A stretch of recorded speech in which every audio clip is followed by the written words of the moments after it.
Returns against East Carolina, and Georgia Southern have Buckley leading all of college football.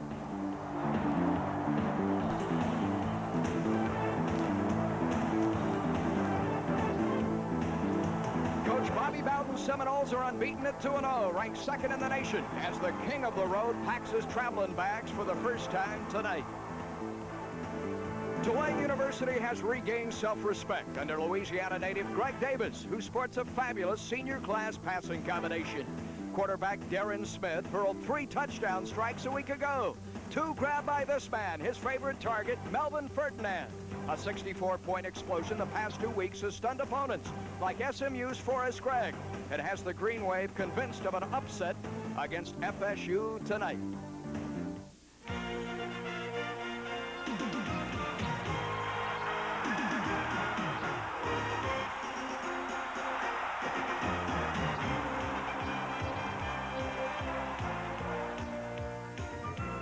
Sunshine Network, Florida's best, welcomes you to the city of New Orleans and the massive Superdome. Tonight, one of America's best, the Florida State Seminoles, ranked second in all the nation, challenge the homestanding Green Wave of Tulane University.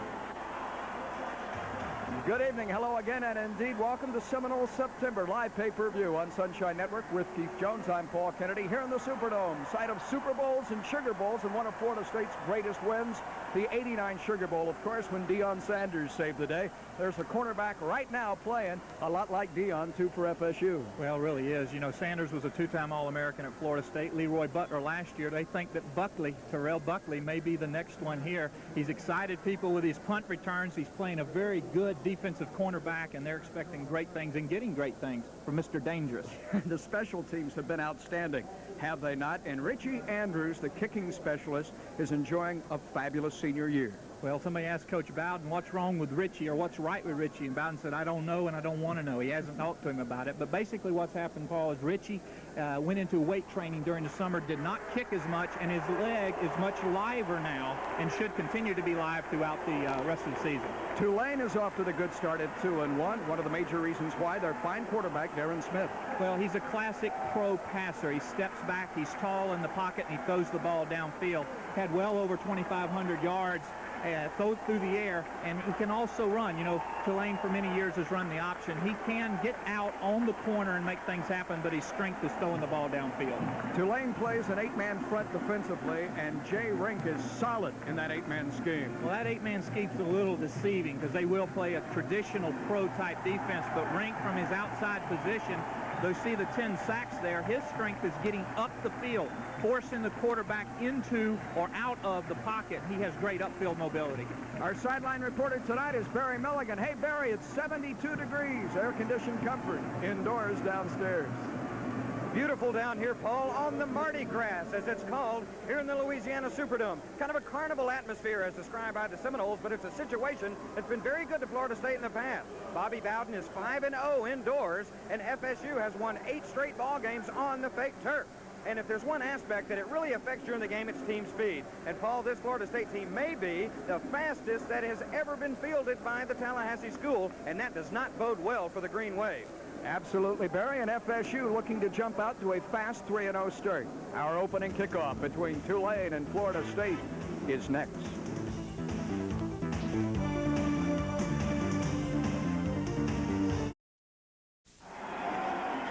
A couple of teams with a pair of wins. Unbeaten Florida State and 2-1 Tulane, looking to win 3 games in a row.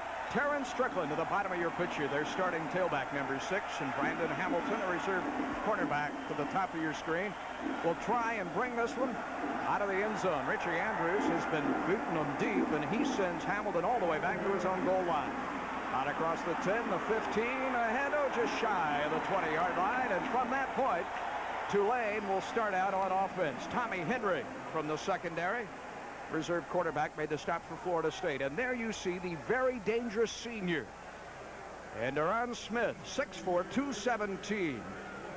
The numbers on him, he's completed, Keith, 55% of his passes this year with 6 touchdown strikes. Complemented by Chance Miller and Terrence Strickland, Melvin Ferdinand has caught a touchdown pass in each of the last 4 games for Tulane as they come up to the line of scrimmage. Herman over the football. First play of the evening. Single setback behind Smith. And the handoff off the left side to Miller. He runs through one tackler. Gains a yard. Howard Dinkins popped him in the backfield. He got out of that tackle from the outside linebacker for Florida State, and it was the freshman Marvin Jones, number 55, to run him out of bounds. The Ostaszewski twins, pardon me, up front with Troy Sanders starting this evening. Dinkins, and on that play, Marvin Jones as well. Kirk Carruthers, the leading tackler. Anthony Moss complementing that fine linebacking core, and the secondary improving too with every snap. McCorvey, Reagans, Leon Fowler, and the sensational Terrell Buckley. At a second down, we'll call it a gain of 2. Again, Miller, the lone setback. Off the left side a second time. Turns the corner for another yard. And for the second time as well, it's double digits. 55, Marvin Jones, who pops him after a gain of 1. Miller, a sophomore, pardon me, Keith, 5'9", 190. Out last week, did not play against SMU. Has great speed, great quickness on that small frame, 5'9", 190. Tulane likes to use their fullback. You'll notice they go to a lot of one-back sets, and it won't be the tailback, it'll be the fullback, and most times that'll be Miller. Jerry Urson to the bottom of your picture, number 2. 3 receivers will be out in the pattern. The play called at the line of scrimmage. Smith back to throw. The blitz is on. He floats it in the flat and overshoots his intended receiver, the tight end, number 82, Jeff Kenyo. Pressure from Todd McIntosh in the backfield for Smith to hurry, and it's 3 downs and out for Tulane. Chip Clark, just a freshman, with a 37.5-yard average, set to punt to the most dangerous man in all of college football, if he can get it away. 10 nulls up, here they come. The punt tumbles end over end. Buckley from his 44 calls for and makes the fair catch. Excellent field position for Florida State following the 31-yard effort. And here comes Brad Johnson, the junior out of Black Mountain, North Carolina. He's been near perfection, completing 69% of his passes. He's thrown for 4 touchdowns and has yet to be picked on. Out of that core a week ago, Johnson found 9 separate receivers. First play for Florida State, play action. Johnson rolls right, throws on the run, and he has it complete to midfield and into Tulane territory to Edgar Bennett. The fullback is Florida State's leading receiver on the year. Mike Riley made the stop, the cornerback. Dixon starts again. Robert Stevenson had taken his place while Reggie had to pull that abdominal muscle at that left tackle slot. Defensively, Rink we talked about earlier, Clement, Treadway, and Benford will set the rest in a moment. A gain of 7. 2nd and 3. The pitch comes to Ampli. That's a first down and more. Inside the 40 to the 38-yard line. But a great block by Mike Morris, the tight side guard, the junior at 287 pounds, leading the way. He picked up 8 and the first. Nothing spectacular, just a good old-fashioned sweep. As we look at Burton, Stantrider, McDowell, the linebackers. Actually, McDowell is no more of a strong safety call. You see your 3 backs there with McCullum, Thornhill, and Riley. Thornhill very mobile back there, plays a true center field, number 33. Fire left, Dossie right. Passing situation for Johnson on first down. Deep rollout. Brink is chasing him. He throws on the run. It's complete, out of bounds. A gain of about 7. Great timing route by Brad Johnson. The numbers on Johnson so far this year, and the one that has my attention is the one on the far right. Exactly. 4 touchdowns, no interceptions, in the high 60s for a completion. And folks are saying, what's wrong with Brad? He doesn't look good. He looks kind of mechanical back there. He doesn't look smooth.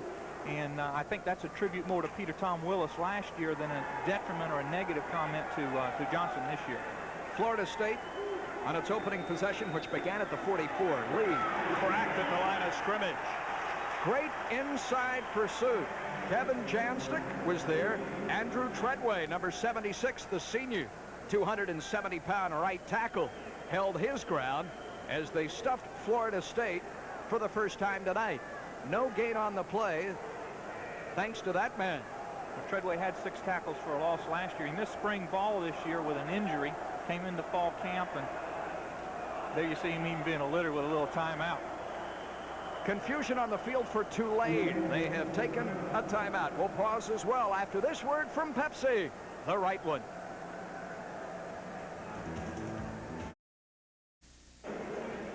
No score just underway from the Superdome in New Orleans. With Barry Milligan along with Keith Jones, I'm Paul Kennedy, inviting you to join us next week as Florida State returns home and we round out Seminole September against the Hokies of Virginia Tech. You can catch that game live on pay-per-view at 7 o'clock or join us throughout the state of Florida on our replay at 11 only on Sunshine Network.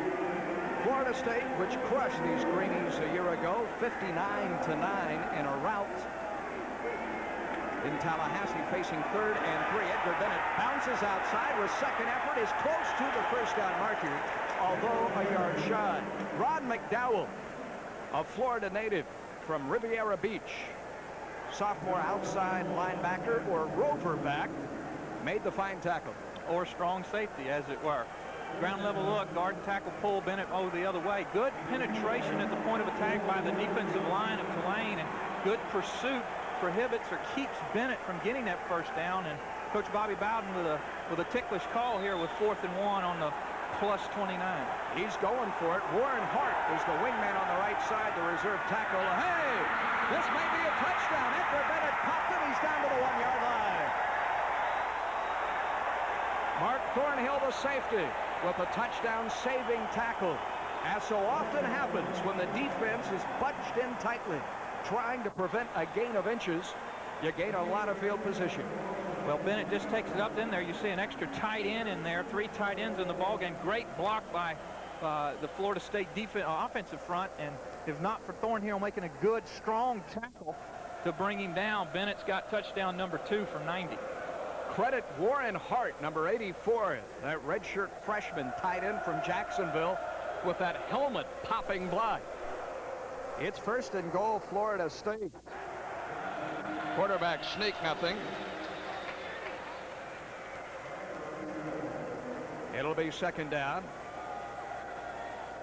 Brian Ryder, senior inside linebacker, number 44, the leading tackler for Tulane this year with 26 stops. There are so many seniors for Tulane, and they have such high hopes in spite of the fact they were blasted on opening night by Southwest Louisiana. Well, with Ryder and Stant, they're 2 inside backers, and their backup Shearer and Moultmore, they've got 4 seniors right there 2 deep in the middle. Bennett and Lee in the eye. This is Amp Lee for the touchdown. A penalty marker lies on the carpet. So let us wait. Lee from a yard out. Offsides, the call against Tulane will obviously be declined, and the Seminoles have marched on their opening possession from their own 44 in for the score. And it is Amp Lee who scored 2 touchdowns against the Green Wave a year ago in Tallahassee with tonight's first touchdown. Ground level look, nothing fancy, just everybody firing ahead. You see Lee doing a good job of wrapping that ball up, and Richie Andrews on for the PAT. And as he says, he splits the sticks. 7-0, Florida State, timeout on the field. 10:29 remaining in the first quarter. For a prohibitive favorite in FSU, that is the perfect way to play on the road. An 8-play, 55-yard march officially that consumed only 3:29 off the clock. See Coach Bowden there, sideline organization. You know, we talked about it earlier with Richie Andrews, his weight regime, if you will, over the summer, and not kicking as much.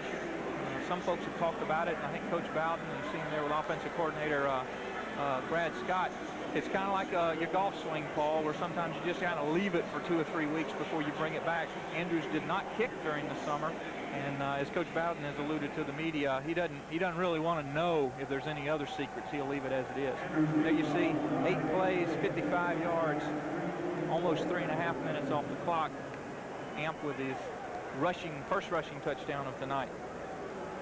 Well, a second opportunity for Terrence Strickland and Brandon Hamilton to return the kickoff of Richie Andrews, who has now placed 6 of his last 8 kicks into the end zone. He is drilling the football. Here he goes again with that left foot. And 8 yards into the end zone. Hamilton will down it on one knee, and Ritchie is doing his thing, and Tulane must start, Keith. 1st and 10 from the 20.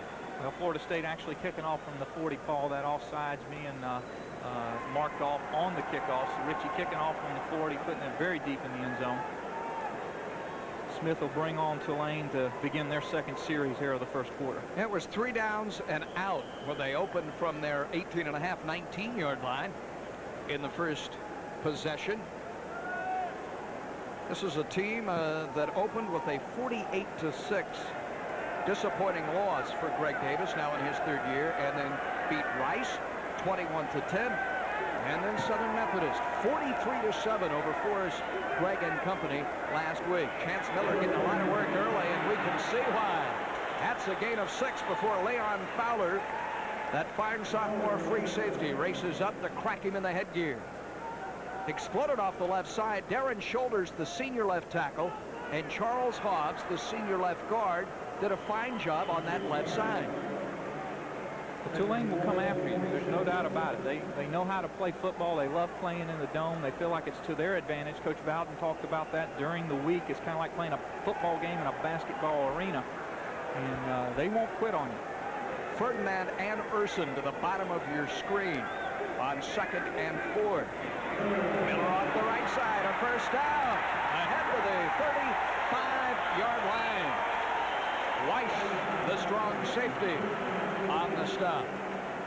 He has broken more than a couple of tackles early. They're gaining 10, 2 snaps, and Chance Miller, that 190-pound second-year player for Tulane, picked up 16 yards.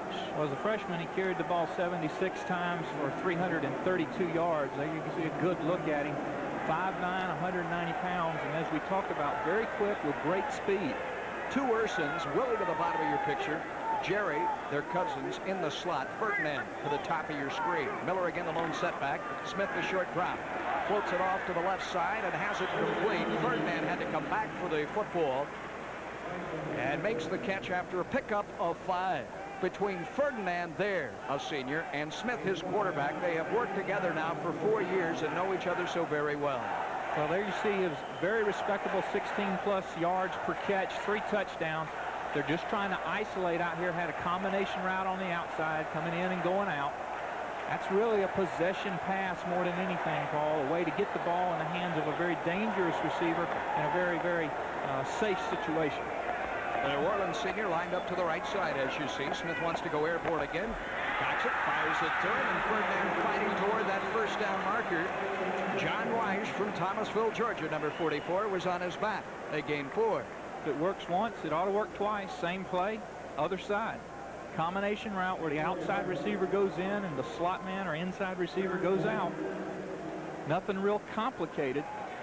But Tulane will give you a lot of looks. They'll give you a lot of different formations and a lot of motion. Here's an end zone look at it.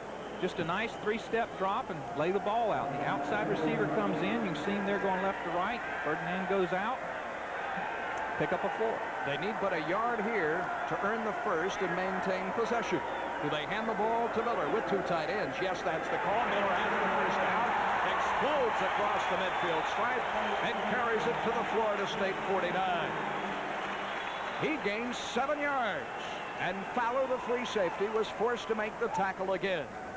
Isolation look. You're going to see a good effort right here. Good basic sound football. The ball on the outside. You see him just breaking through right off tackle. Excellent tackle, by the way, there by number 3 for Florida State, Fowler. Already 26 yards in the first half for Chance Miller. The 6th play of this possession, trailing in the first quarter, 7-0.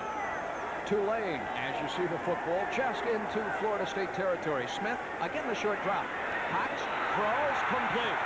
Willie Urson, a true freshman, has another first down at the Florida State 39-yard line. An 11-yard gain, and Darren Smith is right on the money. He's hot. Urson's going to be working right to left in the lower part of your screen. You see him cock. He should have thrown it just a hair earlier. If he had, Urson might have had a chance to gather the ball and then do something with it. As it was, Weiss right on him. You see him at 6'1". I think with Chiron a little bit off. I believe Willie runs about 177. And Smith provides a good target for Smith. Yeah, he is now 3 of 4 key for 19 yards. And first down. Inside handoff, Miller. A tough 3 yards off that right side. Did you see Florida State walk up the corners to the wideouts? You're getting inside the plus 40. Tulane is. A little less field to try to defend. Plus that man right there, Miller, on his 6th carry now for well over 30 yards. He's able to work inside those tackles. You get the corners up, maybe move the safeties up a little bit and try to hit him a little closer to the line of scrimmage. Like Brad Johnson, his counterpart, Darren Smith, tall, 6'5". He can throw for big yardage, and he has experience. Down a touchdown in the first quarter. He fires to the near boundary. Another completion. This one to Jerry Urson. Weish, as you see, on the stop. A couple of Urson cousins are having a busy first quarter here in the Superdome. Number 1 is Willie, and number 2 is Jerry. Here we get a good look at the footwork of Deron Smith. See that nice 3-step plant and drop. You don't draw it up any prettier than that. Excellent, excellent timing. Excellent coverage by Florida State, but Paul, you can't defend it when it's thrown that well. 4 out of 5 and facing 3rd and 4. The blitz appears as if it's coming. You may have seen Kurt Carruthers cheat up. Indeed, he does come. And Chance Miller cuts back and earns the first down. Sometimes the blitz gets you, and sometimes you get the blitz. That is the case here. That is twice in this drive that Tulane has converted on 3rd down. Good look at a left step block by all the offensive linemen and just a missed tackle by Fowler. He knows it. Help from the rest of his buddies, but not before a good effort by Miller converts the first down. Yeah, he has already carried, has Miller, 7 times for 38 yards, and he picked up 8.5 there.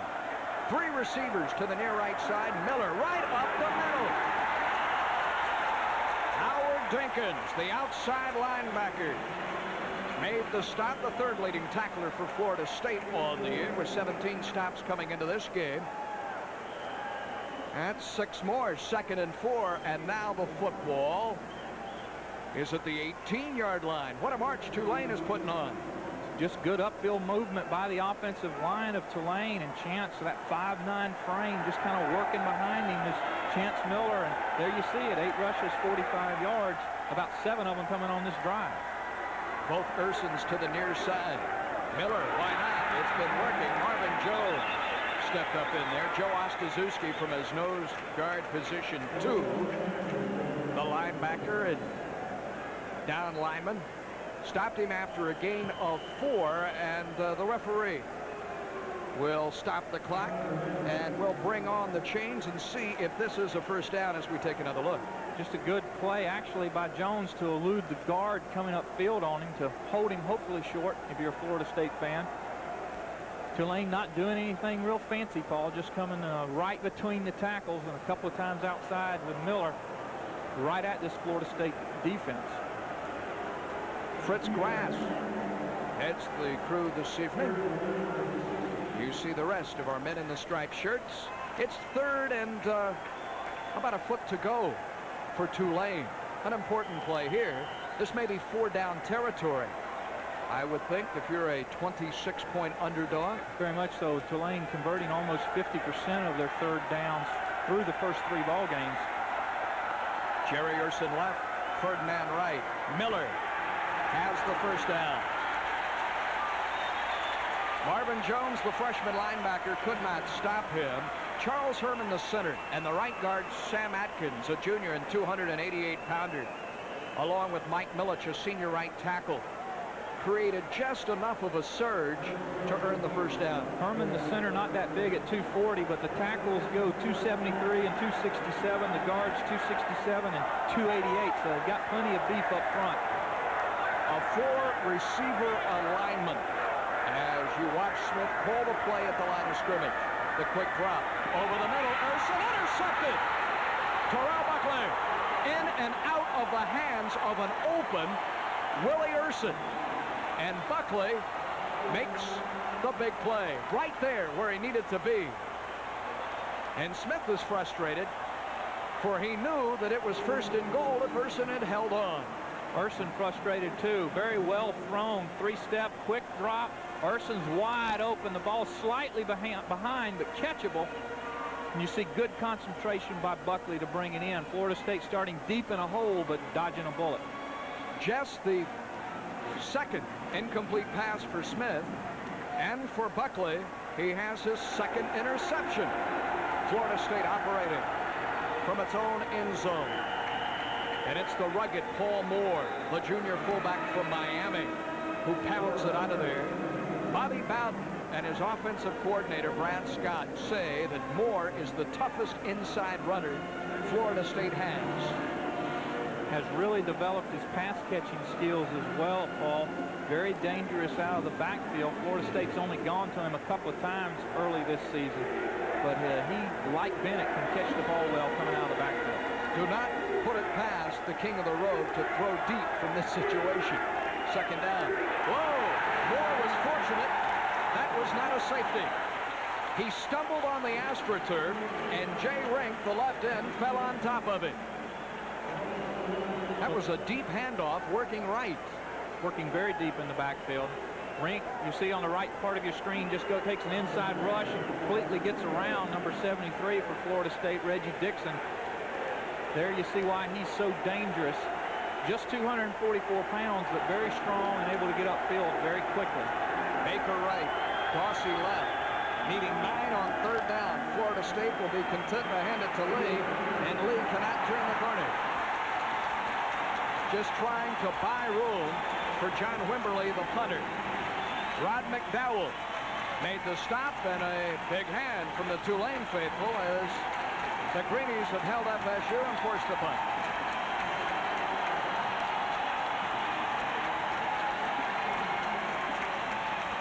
Wimberly, the sophomore, with that 38-yard average, close to, will be kicking to Terrence Strickland, whose longest return this year has been of 42 yards. Wimberly hangs it very high. Here comes Strickland from the Florida State 44 to the 40 and down to the 39-yard line. And we'll return with more of the first quarter. Florida State leading 7-0.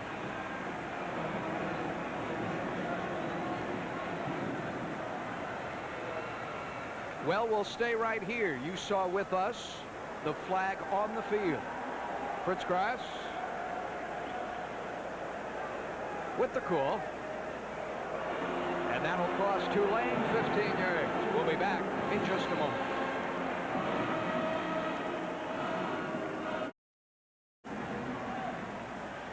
Tulane had held the ball for a dozen snaps before the interception. The clip marched off back to the 46. Chance Miller dancing outside. Hot speed, midfield 49-48-yard line. Marvin Jones is running sideline to sideline for Florida State, the linebacker. Well, the first true freshman to really play much on the defensive side since Ron Simmons. Jones having to play. You see in the left part of your screen there. Miller with great speed from the fullback position, almost able to turn the corner. Takes it up inside, bounces it back out. Already carried the ball 10 times, 11th carry correction, 55 yards, and we're not through the first quarter yet. Jerry Urson, Melvin Ferdinand, twin receivers, the top of your screen, and a new tailback. Took a pretty good hit that Harold Dennis, the sophomore from St. James, Louisiana, wears number 28 on his back. And again, it was Jones, along with Kirk Carruthers, the two-year letterman, who hammered it. Dennis was thought to be suffering from mononucleosis earlier this week, but fortunately for he and his team, they discovered it was just a bad case of the flu. He has bounced back and is seeing action this evening. He's a guy who's never been stopped for a loss in his young college career. He hits it up in there pretty good. On third and needing a pair, Chance Miller off the left side. Again, the hole is there, and again, it's a first down. Back with more after this. We're back as the gun goes off. They haven't run a play. That's the end of the first quarter. Tulane may trail, but they have played very, very well. We'll return with the second quarter. It is Florida State leading 7-0, but Tulane showing it can hang tough with the Seminoles.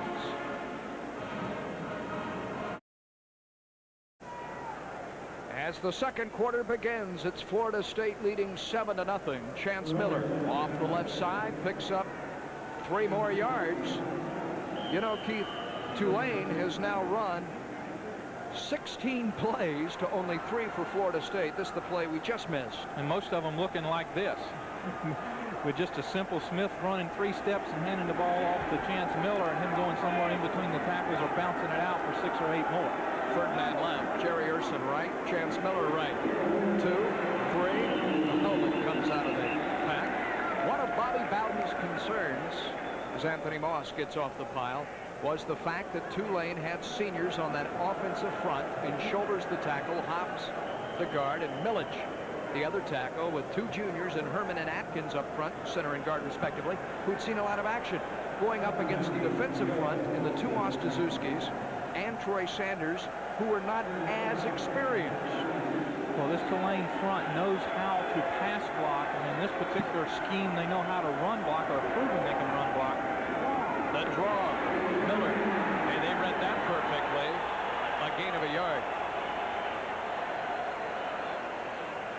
One thing Tulane is doing is keeping Florida State's explosive offense off the field.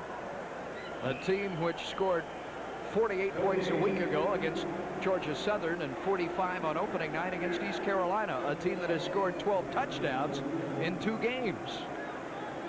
Tulane was 4th and 4.5 or 5. Greg Davis there electing to punt.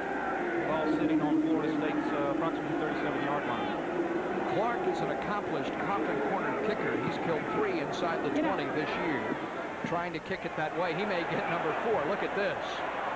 That is down inside the 20. Florida State's backed up to its 9-yard line.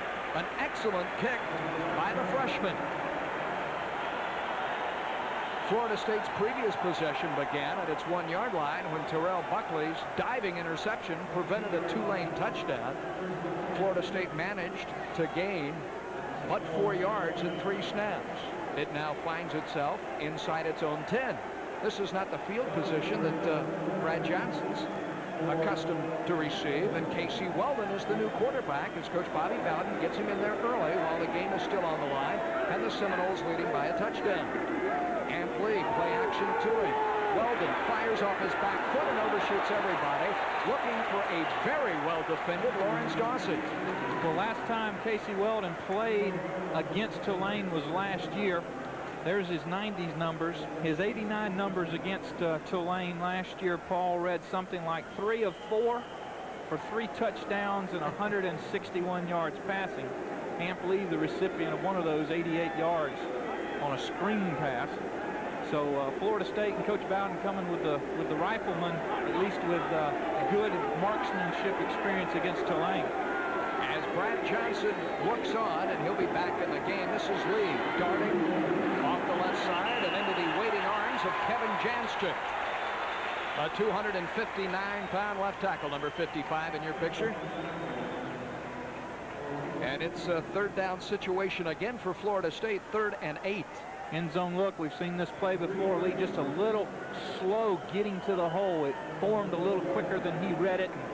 A lot of greenies there to meet him. 3rd down and quite a few.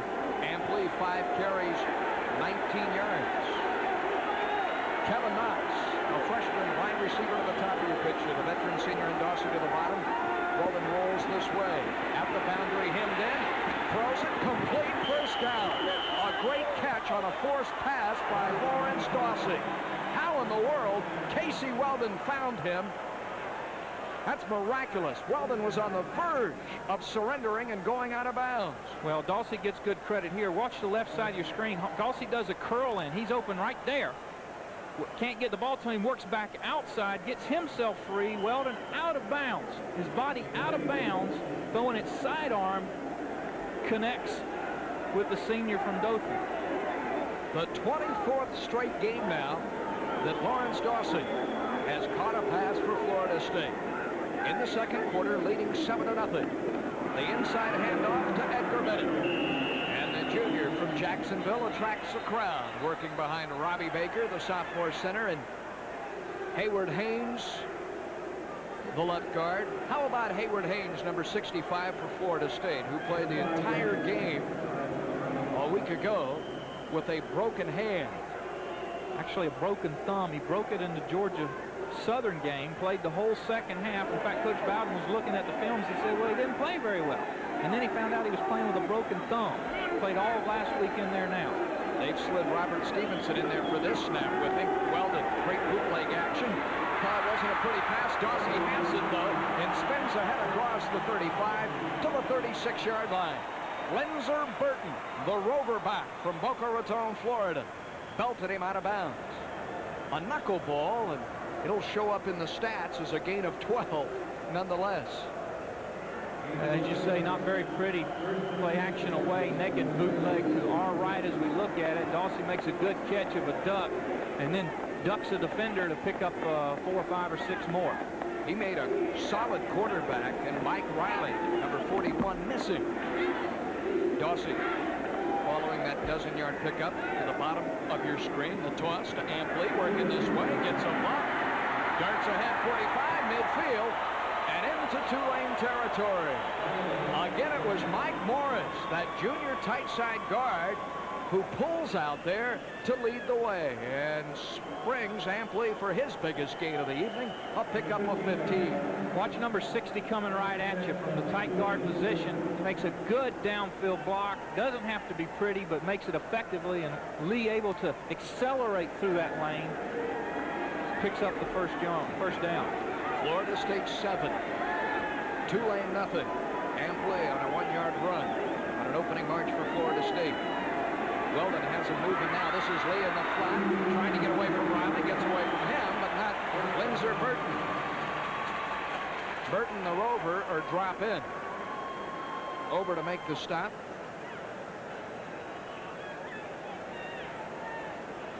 Again, end zone look, 5-step drop. Weldon leads back upfield, and as a result, a lot of struggling and breaking a tackle and a pickup of 0. Here's a good look at Linzer Burton, 6'1", 206, a senior. A converted defensive back. Now playing a drop end position. This is the 9th play of the march. Weldon. Oh, good catch, Lee. 45. 42-yard line. Or rather, Edgar Bennett. He's so slim now. I pick up that 2. I think it's Ampley. This is an outstanding grab. He had to reach for it. Keith caught it on his fingertip. Well, Casey will tell you he did a good job of leading him upfield. And, of course, Bennett will tell you he made a great catch. The 2 ended up connecting well, and Bennett, again, showing that versatility. 6'1", maybe about 215 now. We're not sure, but Florida State's #1 receiver. This drive began at the Florida State 9. The Seminoles marching on Tulane. The blitz is on, and over the middle, Dawsey read the blitz and ran that slant in to save Weldon, who ended up on the seat of his pants as the middle linebacker, Pat Stant, blitzing through, knocked him down hard. Well, here's where the hot receiver comes into play. Stant comes in clean. Dawsey breaks off his pattern, and they convert the first down for Florida State. You're going to see why quarterbacks in the pros are highly paid, and in college they're very well respected. That's what a first down looks like to a quarterback, Paul. Weldon is now 5 out of 6 for 31 yards, all on this drive. Play action, he wants more. Going upstairs and throwing deep for the first time. Fryer has it, 13-yard line. Dowden made the stop on the far boundary, trying to throw the ball with some zip on it. Do you think his elbows give him a bit of trouble? It's wrapped there. It was pretty enough to get there, but it didn't have a lot of zip to it. Well, he's not throwing the ball extremely well. Here you're going to see Fryer, number 12, working in the right hand. This is the corner route. He brings it in towards the goalpost and then back to the corner. Excellent, excellent route. Good delivery. And the Live Oak Swanee High School native brings it in for a big first down and a big completion. Biggest gain of the night. Matt Fryer with a 25-yard reception. First and 10 Knowles. Ampley will lose yardage. Crashing through Andrew Treadway, number 76, and he's all pumped up. This is a team in Tulane that held its last two opponents, Rice and SMU, to less than 100 yards rushing. Regardless of the opposition, that was a feat which went noticed here, for that was the first time in school history that they had shut down the running game of foes back-to-back. Treadway and Clemon, the two defensive tackles in that 4-4 modified scheme, a big reason for that too, Paul. Fryer out this way. Dawsey in the slot. Bootleg, Weldon, run pass option. Gunning, caught. Dawsey trying to go back inside and can't to the 9-yard line, and he really took a pounding. Mark Thornhill, the free safety, one of a trio of Tulane secondary men who let him have it. Thornhill's a Florida native, too, from Pensacola and Escambia High School. Injured much of last year as number 33, Thornhill. Actually ended up with a medical red shirt. You're going to see him come up and really put a good stick on Dawsey. Notice the rib pads that Dawsey's got on there, as well as the extra protection. There you see the Pensacola, Florida native in Thornhill. 3 years, including this year, still left, just a sophomore. Twin receivers, Dawsey now in motion. Penalty markers down. Florida State may have taken too much time.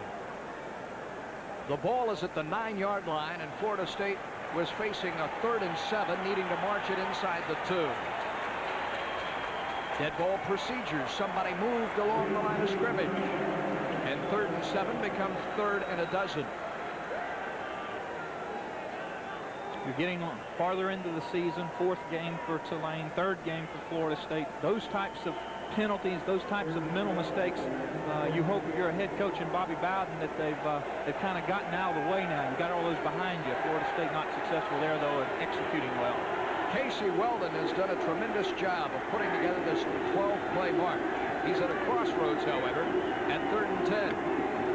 A cross block there, and it's Edgar Bennett inside the 10 to the 8-yard line, and it's field goal time. There is a flag, however, laying back at the 16-yard line, and the preliminary indication is that the call will go against Florida State. Consecutive penalties are cooling off this march. You're going to see this cross action coming right at you. Guard, tackle, backside tackle, pulling, and Bennett doing a good job of getting right on the hip. But a penalty will bring that one back. Kevin Mancini was the big number 67. All 272 pounds of him, from Brandon, Florida, over in the Bay Area. Some discussion here, I think, from Tulane as to whether they want to take the penalty or take the play. You know that means holding, of course. We'll bring up 4th down as they decline it. 4th down. You don't want to give Florida State too many shots. And here is Richie Andrews, a perfect 3 of 3 in placements. He's hit from 29 yards out twice, and once from 32. This one will be a 24-yard effort, his shortest of the year. The left-footed specialist angled to his left. The snap, the spot, and the kick is away, and right down the middle, good. It is Florida State leading in the 2nd quarter over homestanding Tulane, 10-0. Back after this word from Keystone. Bottled beer taste in a can. Wouldn't that be great?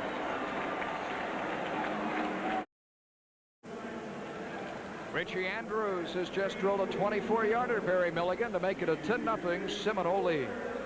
Just 10-0, Paul, but this has been a game of high-scoring contest between Florida State and Tulane in the past. FSU averages nearly 47 points a game historically against the Green Wave, with a high of 59 last year.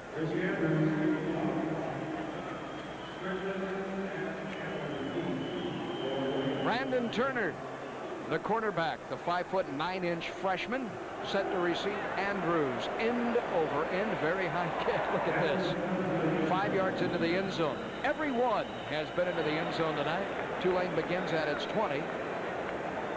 The last time Andrews forced him into that position, they marched the length of the field. Not only that, Richie was kicking from the blue tees. He wasn't up at the white tees that you and I play. He was from the blue tees, 35-yard line, 5 yards deep. There you see the scoring drive. I think interesting, 7 minutes, a little over 7 minutes on the drive, and of course Richie converting that 24-yard field goal. 14 plays. We've had a lot of long series. Tulane 2 series before this. 12 plays. Florida State 14 on that instance. Darren Smith at the helm. Jerry Urson to the top of your picture. Chance Miller, the fullback, with a big first half, continues to show what he's made of across the 25 out to the 26-yard line. Leon Fowler gave him a forearm shot that knocked him off his feet. That Fort Myers sophomore can really hit in the secondary. Good upfield blocking by Tulane's linemen to cut off Florida State's pursuing linebackers, forcing the free safety and Fowler to come up. Fowler starting and playing. John Davis back in Tallahassee, injured his shoulder last week, did not even make the trip to New Orleans. 16 carries, 69 yards for Miller and more. Add to it now as he rolls across the 30-yard line with the first down. 7 more yards. 69 and 7, 76 yards in the first half.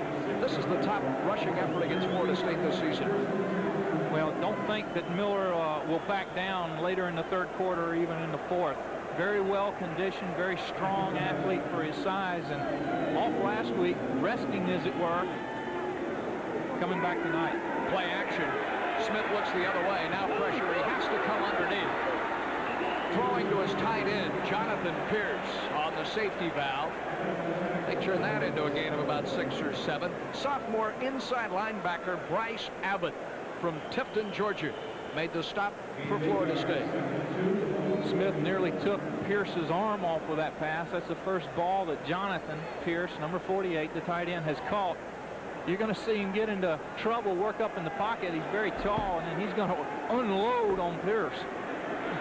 He had to stop and gather himself. Abbott, number 23 for Florida State, coming up for the tackle. Florida State jumped.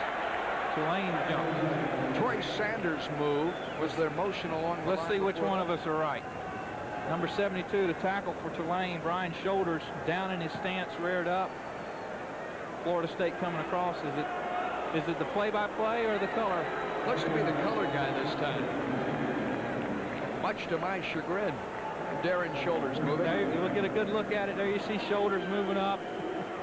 Number 62 for Florida State, Troy Sanders, coming across to make contact to get the penalty. A big 273-pound guy goes back to that huddle and tries to go unnoticed. He's a leader on their line, is Darren Shoulders, starting for the 3rd year. Smith, again the quick drop. Fires. Ferdinand comes back to get it. I believe about a yard shy of the first down. Ahead to the 42-yard line. Ferdinand with a pair of touchdowns last week against SMU, and the Mustangs gave him a lot of room to operate. Again, nothing very fancy. In fact, we have not seen anything very complicated from Tulane. They're one-back sets, they're out routes, and Chance Miller right, left, and up the middle. They pull him to add a tight end. Pinho and Pierce, 2 tight ends in there on 3rd and needing a yard. Miller gets the call, and I don't know. In fact, I don't think he earned the first down. A great stuff job by Florida State. Sitting and waiting. Ken Alexander, the freshman linebacker, right there in your picture. Number 36, hopped up in there, put his helmet in there, and indeed, Florida State did a great job on 3rd and short. Credit Alexander out of Austin, Texas, with a big play in his first year for Florida State. Clark kicking for the 3rd time. He's had 1 of 33, killed 1 inside the 20. A low tumbling punt. He kicked it out of bounds, and there's timeout on the field. We'll return after this word from Florida's finest supermarket. It's got to be Goodings.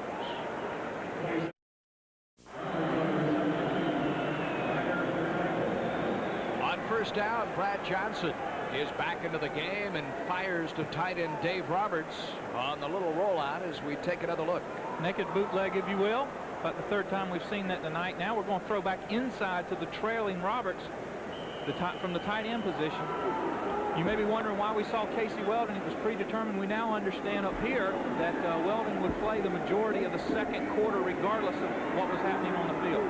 1st and 10, leading by 10. Here comes the screen pass, which has worked all year long. And opponents have enough film on it that Sean Jackson, the New Orleans native, and his first reception tonight is hemmed in, knocked down, and a penalty marker falls with him. While they discuss Jackson, as you say, from New Orleans, Florida State looks like they're on a clipping infraction. Had a big game last week. 11 carries, 120 yards, including a one of about 53. And he's really pumped to come in here and play in the Dome. In fact, a couple of the papers said that he was most excited about coming back. He'd never been in the Superdome to play. Had Jackson, and very excited about coming back as the #2 tailback. Let's take a look here. See if you can see where the clipping comes from. You're going to see a lot of penetration by the green shirts. They're going to work upfield. And what you want to look for is a white shirt coming down on the back side of one of those greens. Maybe right there on the left-hand side about the 42-yard line. Or possibly coming up right there on about the 48-yard line. Yeah, we've got it frozen. The offensive line for Bobby Bowden juggled just a bit here. Reggie Dixon is working with Mike Morris on the tight side. Kevin Mancini and Robert Stevenson, the tackle and guard respectively, our team, with Baker over the football. Pretty good looking front five for Brad Johnson. Up by 10, 1:42 remaining in the first half. Here's Sean Jackson, sweeping left to the 30, 33-yard line. From St. Augustine High School here, he along with freshman classmate Chris Coward signed by the Seminoles a year ago. Linzer Burton on the stop that time for Tulane. Coach Bowden was talking about Sean Jackson this week as we see Casey there on the sidelines, saying he looks an awful lot like Sammy Smith. Not quite as fast, but just as big and seemingly just as elusive. We near the 1 minute mark. Johnson, one down. He'll be sacked. The first sack of the night belongs to Tulane's Ray Benford, the junior right end.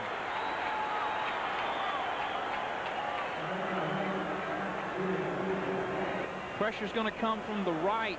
Johnson tries to step up, but you see Benford coming from that right defensive end position, just able to motor around with good quickness. Gets a little help on the tail end there by a couple of friends. And Johnson goes down, brings up third and a whole bunch. There's timeout on the field with 53 seconds remaining. Tulane has called it, with Florida State facing 3rd and 29. We'll return with more right after this.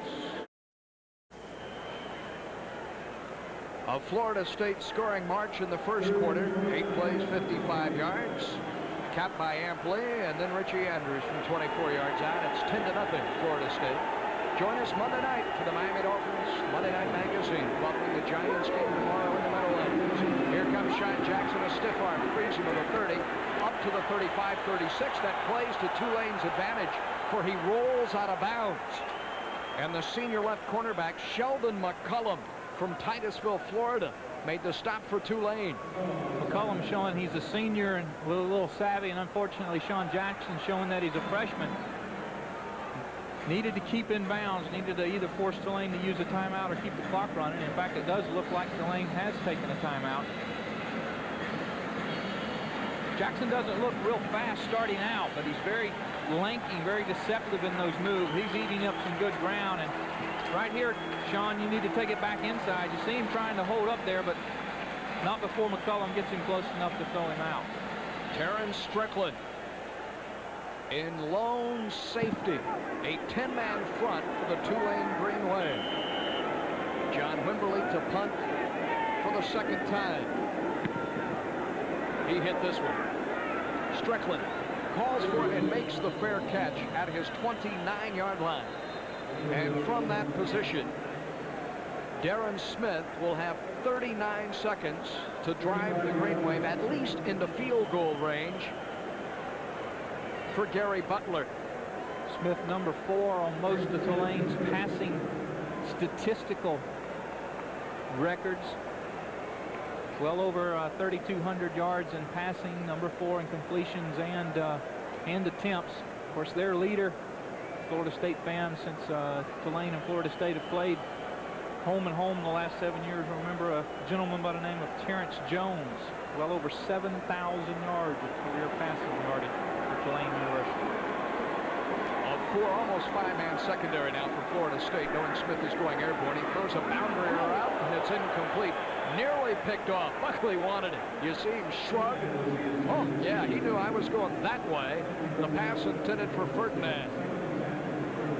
Buckley has that confidence that a quarterback needs on the field. ISO on Ferdinand, good route, good upfield movement, and he's going to plant and turn it out, and the ball thrown a little bit late, but Buckley with a great break actually has it in his hands, Paul, and cannot come down with it. Ferdinand replaced by Strickland. To the near side, Willie Urson. To the far side, Jerry Urson. Strickland in the slot. Miller the lone setback from Smith. 30 seconds remaining. Trying to fire it out of the backfield. He mistimes his effort to Smith, or Miller rather, and it's incomplete, and there are 28 seconds to go. Carl Simpson, the right defensive tackle, the sophomore, was applying pressure and may have screwed things up for Tulane. Look for Florida State to probably come with pressure again, and then look for Florida State to call timeout if they're successful in holding Tulane, either through a running play or if they're fortunate enough to get an incomplete pass, trying to set up the punt return. Let's see what happens. Smith is misfired on back-to-back passing attempts, so the little draw, and that is going nowhere to Miller. He is swarmed under. Anthony Moss was there for Florida State, as was Reggie Freeman. It was Freeman who hit him first. And Seminoles listening very well to Coach Jones because they take a timeout. They burned the timeout. You know, Tulane only held that ball for 15 seconds. They picked up the football with 38 seconds to go. And as Bobby Bowden looks at the clock, they turn it back over with 23 seconds to go. Incomplete to Ferdinand to the left, trying to get Chance Miller out to the right. Simple play up the middle with a timeout call, and I think that equals 15 seconds. And now you have allowed Terrell Buckley an opportunity to do what he does best, and that is break a game wide open. It's 10-0 here. Miller booms this when Buckley came up playing the fake, and that'll help Clark's yardage. Chip Clark's the punter. Kick that one a country mile. That is a 71-yard punt. One for the record books for Tulane with 12 seconds remaining. Buckley came up from his safety position, Keith, as if expecting Tulane to fake it. Well, Florida State's coach is obviously calling on a safety type play. In other words, not allowing Tulane the opportunity to fake it. Clark, by the way, the freshman, Paul, got or took away the punting chores from Deron Smith. Smith, a punter his freshman year, punted some last year.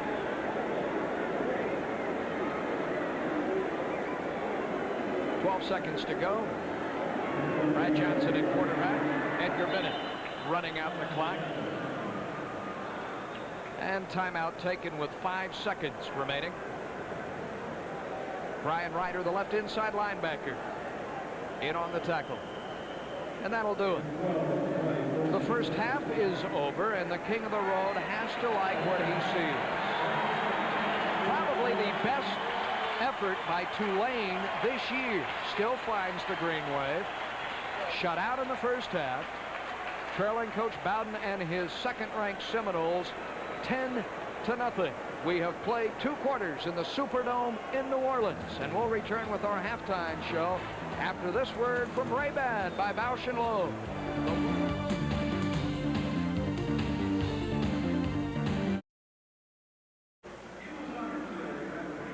Welcome back to the Crescent City of New Orleans. We're at halftime, where Bobby Bowden's second-ranked Seminoles lead the homestanding Tulane Green Wave by the sake of an Ampley touchdown scamper and a Richie Andrews field goal. And by the way, if you are curious about Chip Clark's 71-yard punt a moment ago. We just went to the record books. That's the 6th longest in Tulane history. A 71-yard boomer. Hard to believe that there have been 5 other kicks longer than that. The longest was of 87 yards by O.J. Key, kicked against the Florida Gators way back in 1946. So much for records.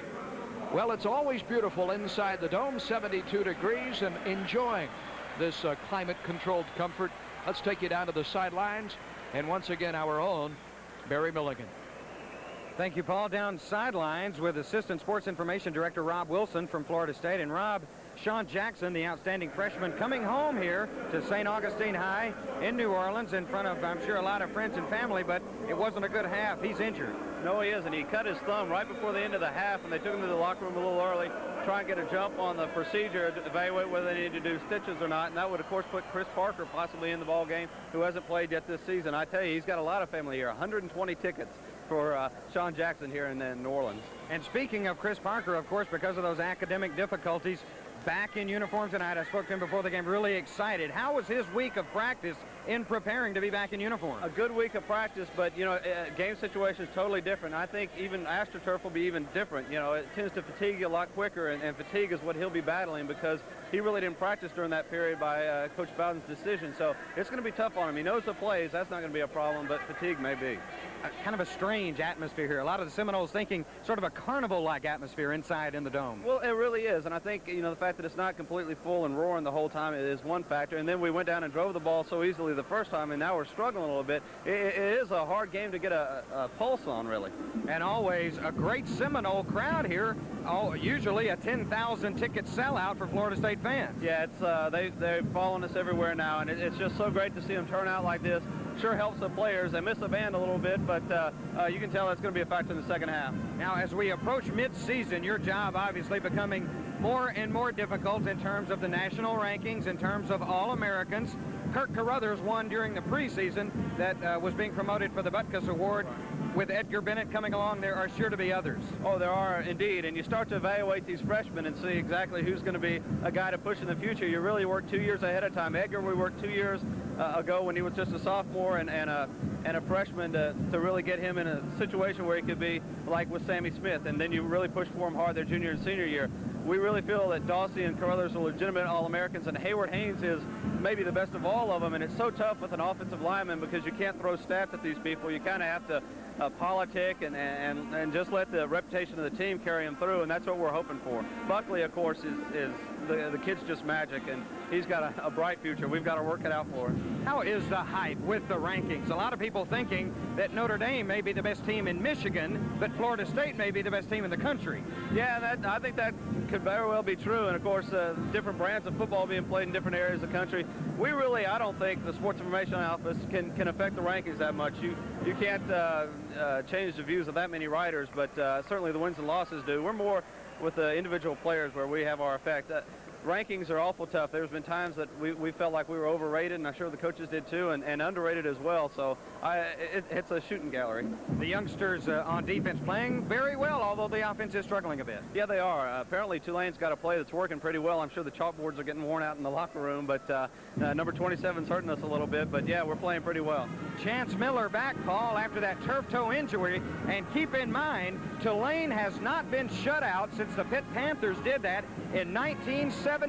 They have gone 142 straight games without being shut out, Paul, and the Seminoles have done it at least through 2 quarters. Yeah, Barry, thanks. That was the defending national champion, Pitt Panthers. Miller, by the way, guys, 18 carries, 75 yards. And the Florida State Seminoles leading 10-0, trying to build on college football's longest winning streak in Division I at 13 straight games, leading by a touchdown and a field goal. Another group of winners down on the field, entertaining the throng here in the Superdome at halftime. Let's go down to the field and enjoy the Thibodeau High School marching band.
the Thibodeau High School Marching Band. Excellent halftime entertainment. The first half belongs to the Seminoles. We'll have the stats and highlights from the first 2 quarters when we return to the Superdome right after this timeout. It's Florida State 10 and Tulane nothing here at halftime in the Superdome, although Tulane is probably battled as well as it can against the second-ranked Seminoles. The Tulane Green Wave Marching Band is down on the field. Let's listen and enjoy.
The Tulane University Marching Band entertaining here at halftime in the Superdome, where Florida State leads 10-0. Barry Milligan is again standing by with the recruiting coordinator of FSU and Coach Ronnie Cottrell. Gentlemen, take it away. Thank you, Paul. Ronnie Cottrell, it seems like your job is never done. A lot of coaches pre-game were milling around, taking it easy. You're on the phone calling recruits. Well, yes, sir. You know, it is my job to try to get in touch with the top recruits in this state, the state of Florida, and also all across this nation. So most of the time in pregame, I'm trying to contact the players that are not at games during the week. Also important for Florida State's presence, playing here in the Superdome, a good attraction for kids like a Sean Jackson, who's from St. Augustine High here in New Orleans. Absolutely. It's been an incredible marriage with the Sugar Bowl, the Superdome here. By playing in the Sugar Bowl, by playing Tulane here, there's been a lot of attraction for high school players here in New Orleans. Coach Jimmy Higgins has done a good job coming out and recruiting this area, and we're very fortunate to get 2 players, Sean Jackson, our tailback, and also Chris Cowart from right here at St. Augustine High School in New Orleans, Louisiana. Also, a big plus for Florida State are the fans, something you and I were talking about off camera, and we spoke with Rob Wilson about it.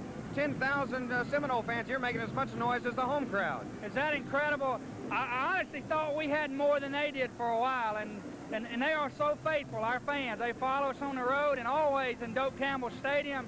It's such an attraction for a prospect to know they have fan support the way we have at Florida State University.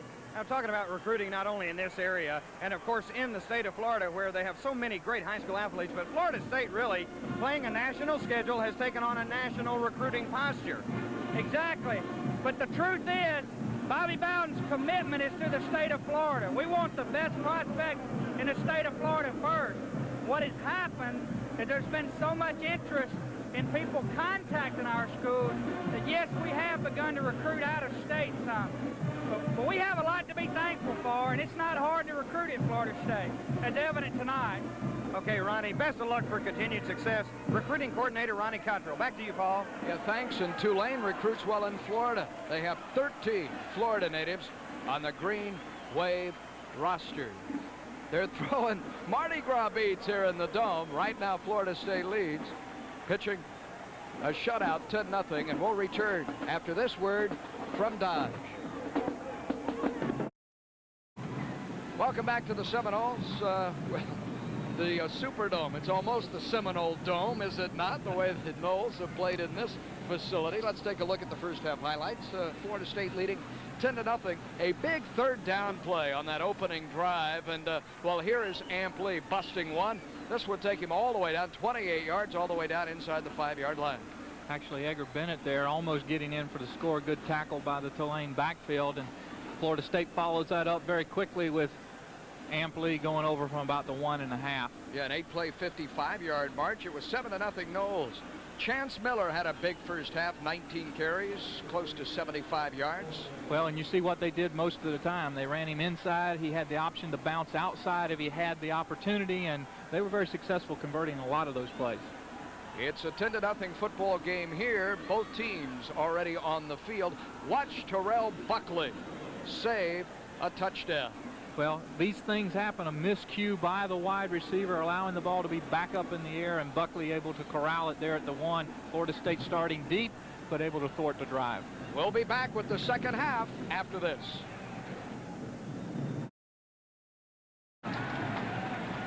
We welcome you back to the third quarter here in the Superdome in New Orleans, where quickly they have begun the second half of play. The opening kickoff returned by Shannon Baker, 28 yards. And now up the gut, a gain of 1 by Edgar Bennett. It's 2nd and 9, Florida State. To the bottom of your picture, Lawrence Dawsey. Up top, that fine possession receiver, Matt Fryer, who had the big gain in the first half.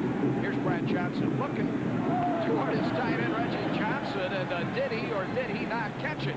Bobbled it a bit. It is ruled incomplete up at the 47-yard line. Saw Johnson saying something to Johnson, i.e. Reggie, to Brad right as they came up to the line, and Brad throwing the ball to Reggie, but unfortunately not able to corral it. A couple of interesting things on the stats. Look in your lower right-hand side, 15 minutes and 29 seconds of possession for Tulane, and about halfway down on your left-hand side, Florida State with about 180 yards of total offense, although Johnson 4 of 5, only 24 yards. That's Amp Lee in the slot to the bottom of your picture. Johnson floats it down the middle, nearly intercepted. He was hunting Lee all the way. Never took his eyes off of him. And Mark Thornhill, the free safety, number 11, he followed Brad the whole way. Watch. He picks up Lee right at the snap and follows him down the field. Lee's also going to get bumped right about there. No call.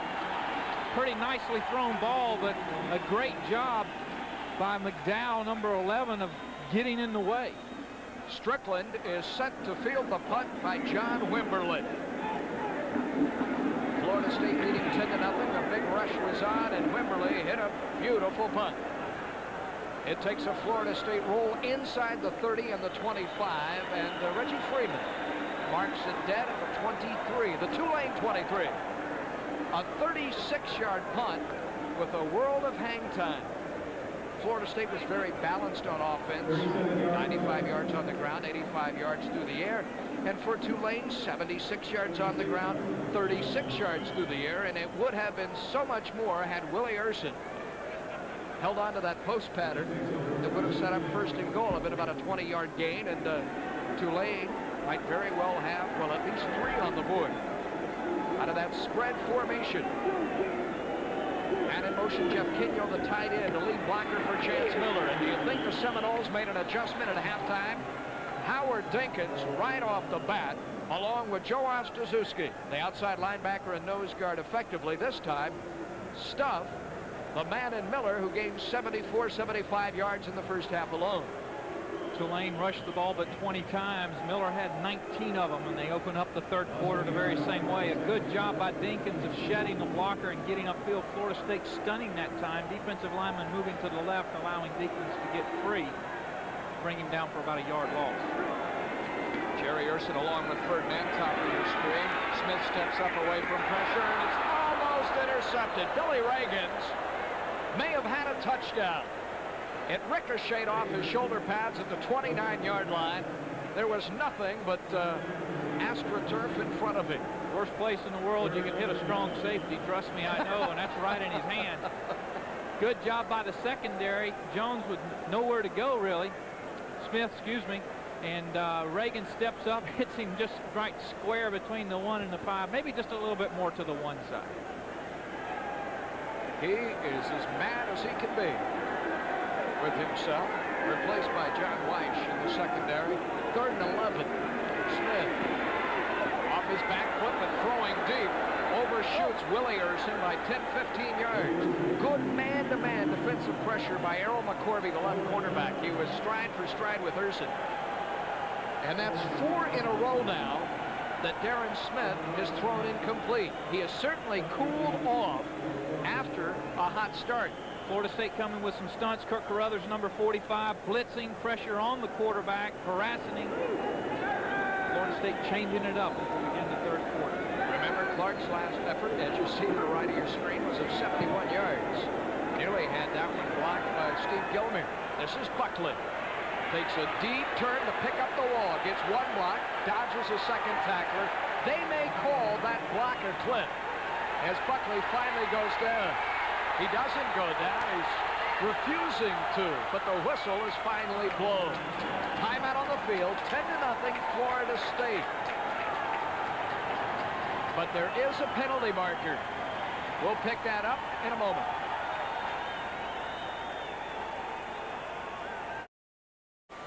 Is this a clip, Keith Jones? Watch number 15, Reagan's. The key is getting your head across the body. He successfully does that. That's not a clip where I come from. Florida State with a little bit of a bad call there. It's going to back them up to their own 13-yard line. Darren Davis begin this drive. Excuse me, Paul. Darren Davis, number 91, the defensive end, was the man who had that wicked payback from a frustrated Billy Reagans. You know, he was all fired up after missing the interception that may have gone the distance for a touchdown. You don't get very many of those open chances back there in the secondary, and you have to convert them or they leave you behind.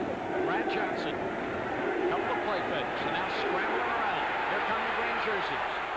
Throws it, incomplete. Lawrence Dawson nearly saved the day. Ray Binford, a right end, a junior, 238 pounds, that is quite mobile, was chasing him. Linebacker Brian Ryder and company have held one of America's top offensive machines in check tonight. Watch the good pressure from the left-hand side that Tulane brings, and you're going to see pretty good mobility by Johnson. He looks like he's just trying to throw this one away, and Dawsey almost comes up with the catch.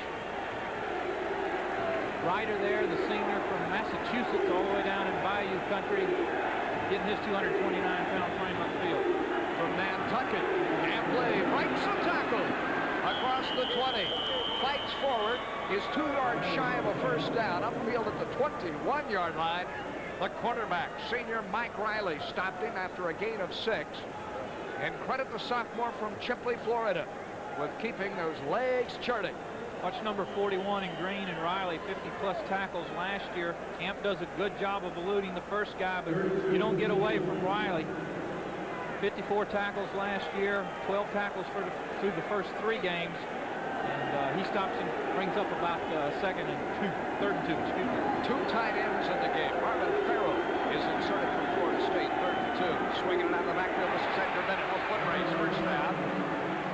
Across the 25 and up to the 28-yard line. He can turn on the speed when he has to. Can Edgar Bennett? See Billy Sexton there, the backfield coach, shouting instructions. Nothing real fancy. Spoke with Mark Rick, the quarterback, before the game. He was telling me about going out and visiting with the San Francisco 49ers, and one of the things he brought back was getting the fullback more involved in the passing attack, not just screens, and they're utilizing Bennett, the junior out of Jacksonville. They see Billy Sexton, the running back coach, been with Coach Bowden on his staff for about 15 years now, former quarterback at Florida State. Quick pitch, fire, first down. He's a gutty little receiver. 5'10" out of Live Oak, the red shirt freshman. The coaches were concerned in talking to the offensive coordinator, Brad Scott, today, that Tulane would jam the receivers. And Fryer, just a freshman, might have trouble getting off the jam, as the coaches said. Well, he's got good quickness, this Fryer. He doesn't possess great speed. Brad Scott, as you were talking about, alluding to the trouble he might have, but he's got good quickness and experience will help him get off that line even faster. With a 10-0 lead, operating from his 40-yard line in the 3rd quarter, Johnson has it complete again to Fryer, a tough catch. Count the green jerseys around him. When you come across the middle, you better have both chin straps buckled. Fryer did, and he held on to the football, a gain of 17. Burton, the outside linebacker, McCullum in the corner, both hitting hard. 3 catches coming into the night. You're going to see a good deep drop by Johnson and a good pass and a good route. And Fryer concentrating, watching that ball all the way in. 3 green shirts all around him. Mr. Catch. 3 catches for 52 yards. And he's to the top of your picture. Dawsey to the bottom. Ampli off the play action. Bennett all alone. First down and more. Down the sidelines. Inside the 25. Inside the 20. It's a touchdown, Florida State. He never went out of bounds, did Edgar Bennett. 44 yards. Few can break tackles as can Edgar Bennett, and he showed you there. That's his 3rd receiving touchdown of the season.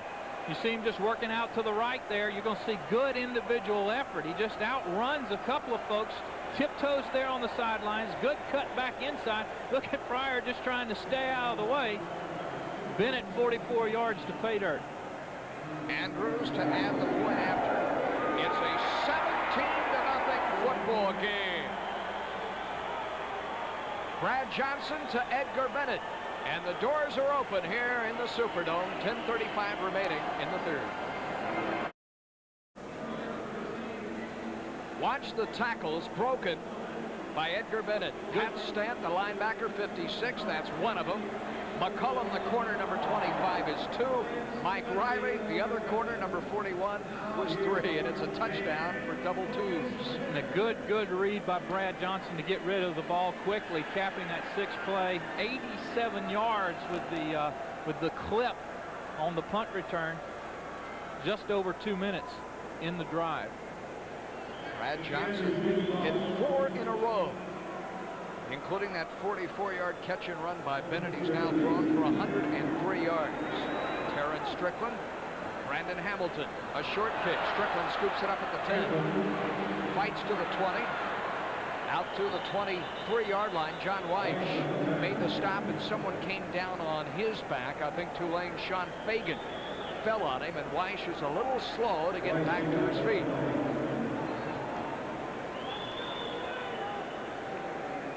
Florida State a little bit weak at the safety position with John Davis at home in Tallahassee. White's there grasping it looked like his left arm.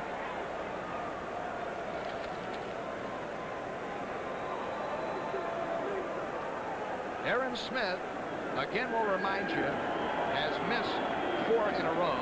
In fact, there's only 2 for his last 7. And add to that an interception. Here comes the blitz. Dancing outside Harold Dennis. Running room. 35, 38-yard line. A first down. A fresh set of legs in the sophomore. And he turns that into a 16-yard gallop. Miller out last week. Dennis came in out of the one-back set, rushed 15 times for 91 yards right here in the Dome against Southern Miss. And there you see why. As you say, a fresh set of legs and good explosiveness, and Tulane's off and running on the first drive of the first play of this series. Terrell Buckley has been replaced at the corner by Corey Fuller, a freshman. And Tommy Henry is also in the game for Errol McCorvey at the other corner. Whoa! What a play! Howard Dinkins, who exploded off the line of scrimmage to make the big tackle for a loss of 5. There you see what we talked about earlier. Watch the Florida State defensive linemen, all of them moving right. There's a stun on. Everybody's going right. Dinkins gets upfield, actually crashes upfield, and just kind of sorts them out once he gets back there in the backfield. 6'2", 220 pounds out of Jacksonville. He went right through the tight end Jonathan Pierce and grabbed Strickland. Tackled them both. Buckley and McCorvey return now to duty, so they were out of snap. A loss of 5, 2nd and 15. The multiple formation. Smith to the boundary. Ferdinand misread the routes. Let's go down to the sidelines of Mary Milligan. Paul, the touchdown pass to Edgar Bennett, proof that great coaches never stop learning. In the offseason, Bobby Bowden sent quarterback coach Mark Richt out to the San Francisco 49ers camp to learn how they use their running backs in a passing scheme. It's working beautifully. Edgar Bennett proving to be one of the most versatile backs in all of college football and a leading receiver on the Florida State team. You mentioned the 49ers. I looked at the numbers through 2 games. It's uncanny. Tom Rathman, the starting fullback for the 49ers, had 10 catches in 2 games. Edgar Bennett, 11 catches in 2 games coming into this contest. And it's a big night for Edgar. Oh, Smith can scramble. 35-36. He was nearly a Seminole sandwich, the crashing outside pressure. And he stepped up, and the linebacker, Kirk Carruthers, ended that scramble. Watch Reggie Freeman there, Keith. Freeman, number 99, or Anthony Moss, number 99, Freeman, 97, both coming from the outside. Overrun it just a little bit, but Carruthers, number 45, there to mop up. Well, Kirk will remain in on the punt return team. Buckley, with the Noles leading 17-0 in the third. Set the field, Chip Clark's effort. He gets it away. A diving effort. Nearly blocked it. Here's Buckley right near the boundary. Jukes once and out of bounds. The punt sailed 40 yards with about a 5-yard return for Terrell. There's 8:29 remaining in the third. A touchdown by Edgar Bennett from the Brad Johnson flare out. Amply with the first quarter score. Add to it a couple of PATs and a field goal by Richie Andrews. And in the interim, some tough catching by Matt Fryer there in your picture, including that 17-yard post pattern. And Florida State very methodically, Keith Jones, leading as we see. Well, most coaches will tell you the first 5 minutes of the third quarter very important, and Florida State, as you see, 8:29 left here in the third, winning those 5 minutes in this particular contest. Bennett, the up back. Sean Johnson takes the pitch and is wrapped up and hauled down at the 27 for no gain on the play. Senior Leroy Brown, the right end, said, "How do you do?" Brown, 6'2", 256, meeting Sean Jackson at 6'2", 220, and those extra 36 pounds won on this particular occasion. Sean Jackson said he's always wanted to play in the dome. He's now carried the ball 3 times for 14 yards. I doubt if he anticipated big, bad Leroy Brown taking him down. And handling him like that. That'd make a pretty good song, wouldn't it? Johnson, up top. Wide open, Lawrence Dossie. And spinning inside for more. Across midfield and into Green Wave territory at the 48-yard line. Burton and Thornhill on the tackle for Tulane. Dossie almost like he knows where people are, kind of like a quarterback sitting in the pocket. You're going to see him. He's going to cut all the reception off now. He's a runner. He knows exactly where everybody is. Watch him plant, try to cut back hard inside, knowing that he had to catch, nobody near him, and immediately converting to the running mode after he makes the reception. 1st and 10 for the Noles, up by 17 points. Sean Jackson hammered again after a gain of 1. Pat Stant, the rugged inside linebacker, was there first. Vincent Mulmore, another senior inside linebacker, hit him second. Well, when you talk about inside linebackers for Tulane, Paul, you're going to have to say senior. Stanton, Ryder, the starters are senior. Mulborn and Shearer, the backups are seniors. We mentioned that in the first half. A lot of experience in the interior position there. 2nd down and 9. Jackson bobbled the football. It bounced right back up to him. Brown and Michael Batiste, right tackle, hauled him down. It's been a rough homecoming, has it not, for the New Orleans native and Jackson? Not a good exchange here. Looks like Johnson puts the ball in there nicely, but Jackson doesn't wrap it up. It actually does not go down on the turf, hits his knee and bounces back up to him. But you're exactly right, not having the numbers he had last week here in the dome tonight. Fryer to the bottom of your picture, Dossie up top. You see the 8-man front, and now they drop off. Pressure, Johnson hit as he releases, and what a great grab by Reggie Johnson, the tight end, at the 33-yard line.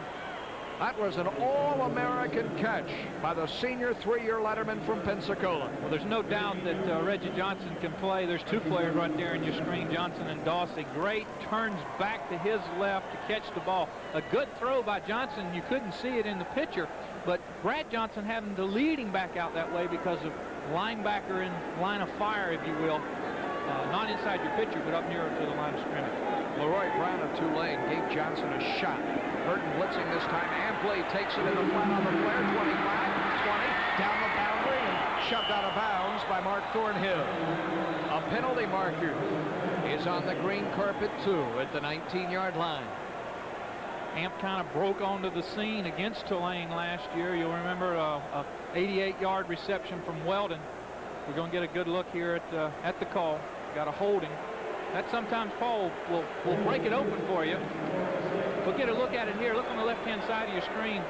Lee breaks out to his left. Johnson does a good job of getting the ball away. Going to be difficult. Not a lot of players in the screen. Breaks a tackle there. Not sure where the penalty comes from. Bobby's asking about it.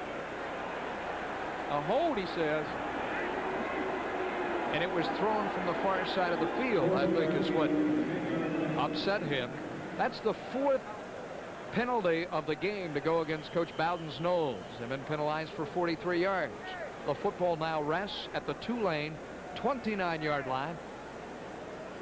And it's a 1st down and 6 situation. Just for the record, for those that keep track of such things, the graphic said 198 wins. Bowden actually with 197, looking for 198. Just anticipating, are we, in the truck? Amply great grab. And he can't spin away from Rod McDowell. That's a tough guy to bring down in an open field, and McDowell, who has nearly equally quick feet, stayed right with Amp. Who will forget, you mentioned it earlier, the way he exploded on the college football scene with that little screen pass from Casey Weldon last year, racing 88 yards. He's just light on his feet with grace and the ability with quick hands to hold on to a tough catch. Well, number one, very few people tackling the first shot. Number two, no one gets a very good shot on it. He's the tailback in the eye. It's 2nd and short. Dances outside. He's going to lose yardage. Vincent Mulmer, the rugged senior inside linebacker, on the stop. He looks like a linebacker. That he does. 6 foot, 237 pounds. We're going to look at it as Amp was looking at it, or at least look at him as he worked on it.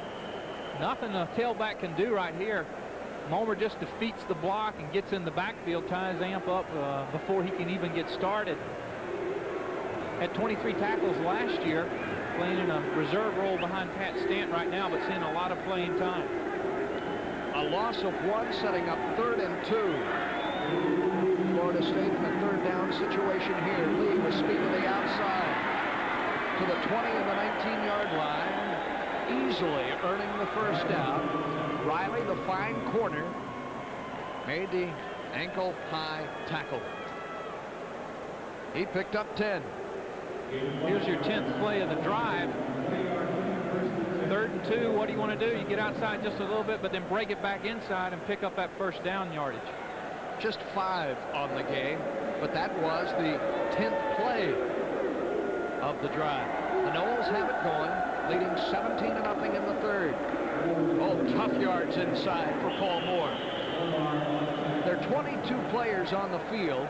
That time, 21. We're going at about half speed for a while.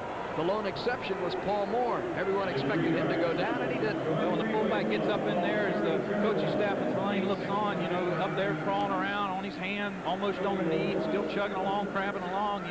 You're almost quitting. Coach Davis there and his staff looking on, and no whistle, so Paul Moore kept going. He picked up about 3. Just over 3 minutes to go in the 3rd. Here is Moore off the left side. Hard hit by McDowell and the tackle. The football pushed inside the 15, however. And 3rd down approaches.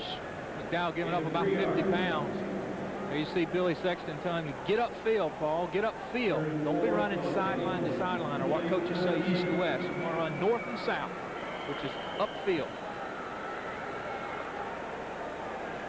Again, a 3rd down snap here for FSU, which is 5 for 10 in that department. To the near side, Dawsey. To the far side, Fryer. The back split behind Johnson.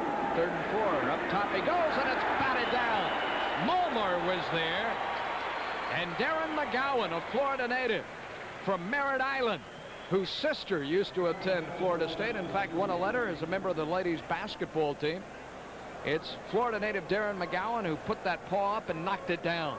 Well, he's becoming accustomed to big plays. He picked up a fumble last week and rambled 17 yards for a touchdown against SMU. He's going to get high in the air with his left hand, all 6'4" of him, and bat it down. The Noles on 4th down are going to go for the 1st, leading 17-0. They dispatch Fryer and Dawsey. And here comes Dawsey in motion. An Out of the backfield, Lee. Oh, wide open. First down. Inside the 5 to the 4-yard line. As if they've been keeping that ace up their sleeve. Brian Ryder, the linebacker, came over. The play was not well defensed by Tulane. They were out of defensive position, Keith, from the snap of the ball. Twin receivers to the top. Dulcie and the wide receiver, Matt Fryer, come inside, leaving everything wide open to the outside. And Lee able to get out quickly. Brad Johnson delivering the ball upfield, able to convert that 4th down, and now 1st and goal on about the 4. The war chant begins. The Seminole fans in the north end zone. A gain of 11. Here comes the 15th snap of this march, and it is Lee hunting his 2nd touchdown of the game. Driving to the 2. Ryder, the linebacker, made the tackle. 11th carry for Lee on the night. About 56, 57 tough yards. He can tell you about it right now, too. Excuse me, 46 yards. I will say this. Tulane hits. They play hard. It's obvious they're simply outmanned. But we'll reiterate, this is about as well as the Green Wave can play. 2nd and goal. Inside Moore, spinning, fighting, close, and he breaks the plane. They don't get him the touchdown, whistling him dead at the 1-foot line. You see the mark from the line judge. I'm going to say that the momentum stopped, even though he was not really down. The momentum was stopped. That constitutes being down, and Florida State will have to snap it again. That Green Wave defense, when you can put those 8 people up there, and they're used to playing up there, Paul, they can really get after it. Nothing fancy. Hand off to Moore, struggle, turn. They're going to whistle him down right there, and then he tries to burst through and get the ball across. Going to mark it at the 1-foot line. Johnson dives. Johnson scores. Touchdown, Florida State. The longest march for Florida State in 3 games in this still young 1990 season. Earned 6 for the junior quarterback. Johnson at 6'6" doesn't have to do a whole lot, just kind of step back and try to get over from 1 yard out. Gets in for his 2nd rushing touchdown. See him go slightly to his right there, trying to just get a little angle or a little seam. When you're down that close, Paul, you don't have to go real far. Johnson to hold for Richie Andrews. The snap, the spot, the kick, and Florida State's lead blossoms to 24-0. Timeout on the field. 30 seconds remain in the 3rd quarter here in the Superdome in New Orleans.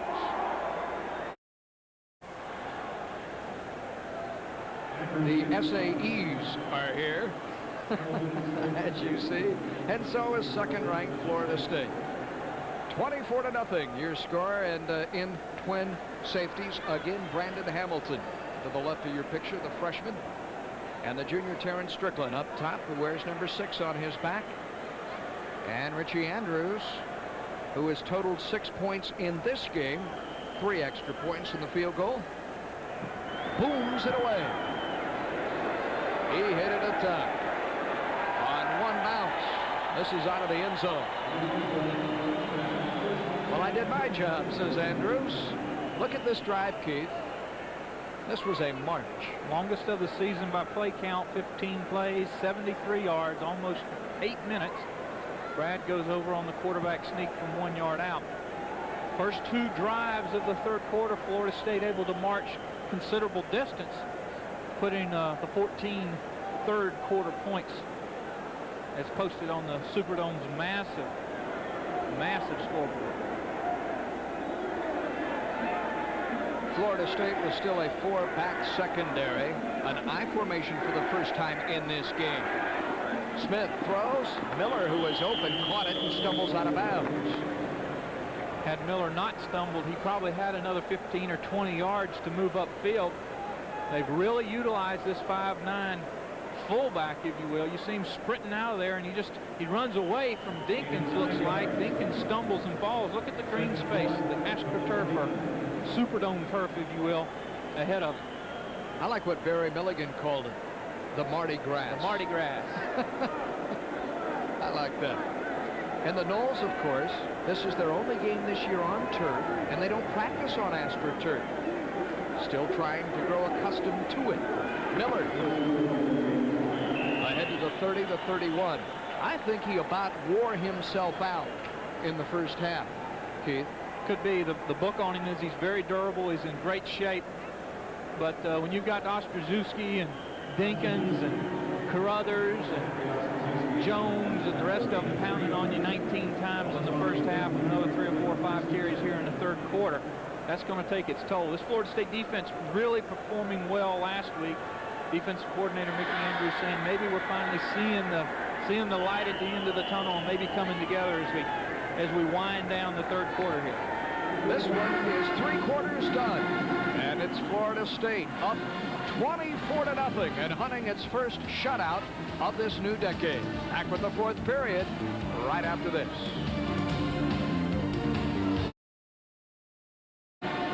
Welcome to the fourth quarter. It's 1st and 10 Tulane, trailing Florida State 24-0. Harold Dennis works the short side of the field. Corey Fuller, the freshman quarterback, makes the stop. Let's go downstairs again to our pal Barry. Well, Paul, 24 points by the Seminole offense, but give this one so far to the FSU defense.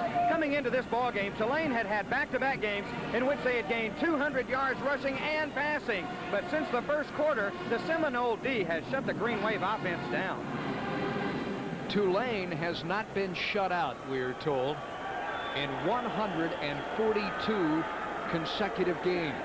That's one of the longest streaks going in all of college football. But it's in danger here tonight.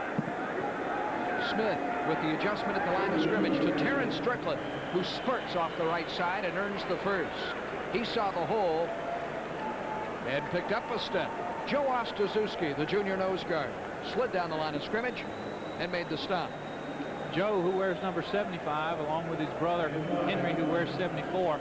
Joe with 16 tackles coming into the ball game in 1990. See Bryce Abbott there, number 23, also getting some playing time.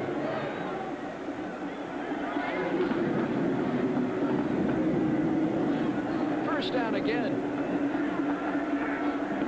Twin receivers and Ferdinand and Jerry Urson, the bottom of your picture. Looking this way, Smith guns to the boundary. Urson holds on to it. The 46 stays in bounds.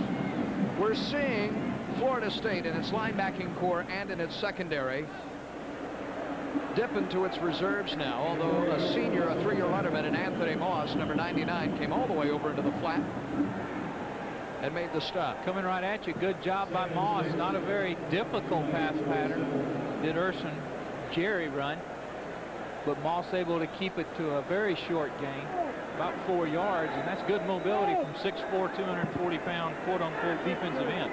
Tommy Henry is in the game. LeVon Brown in the game for Florida State. A couple of sophomores in that secondary. Smith working on 2nd and 6. Nearly had it picked off by John Weish, the reserve strong safety, although a senior. Twice tonight, between Reagans and Weish, that strong safety position, formerly manned by Keith Jones, nearly earned a pickoff. Great read by Weish. You're going to see him work left to right on your screen. Just breaks on the ball there in time. It just kind of goes right through his hands. Mickey Andrews, defensive coordinator as well as backfield coach, maybe looking at some ball drills during practice next week for these safeties. 40% efficiency in that department for Tulane on 3rd and 6. Smith with lots of time. And this one is picked off. Climbing the ladder, Errol McCorvey, the junior, with his first interception of the year. I think Darren Smith is stunned that McCorvey could get up that high. Well, McCorvey's 6 foot. Smith wishes he had this one back. Double coverage, good bump and underneath coverage, a safety behind, and McCorvey just does a good job of sinking his hips and working outside.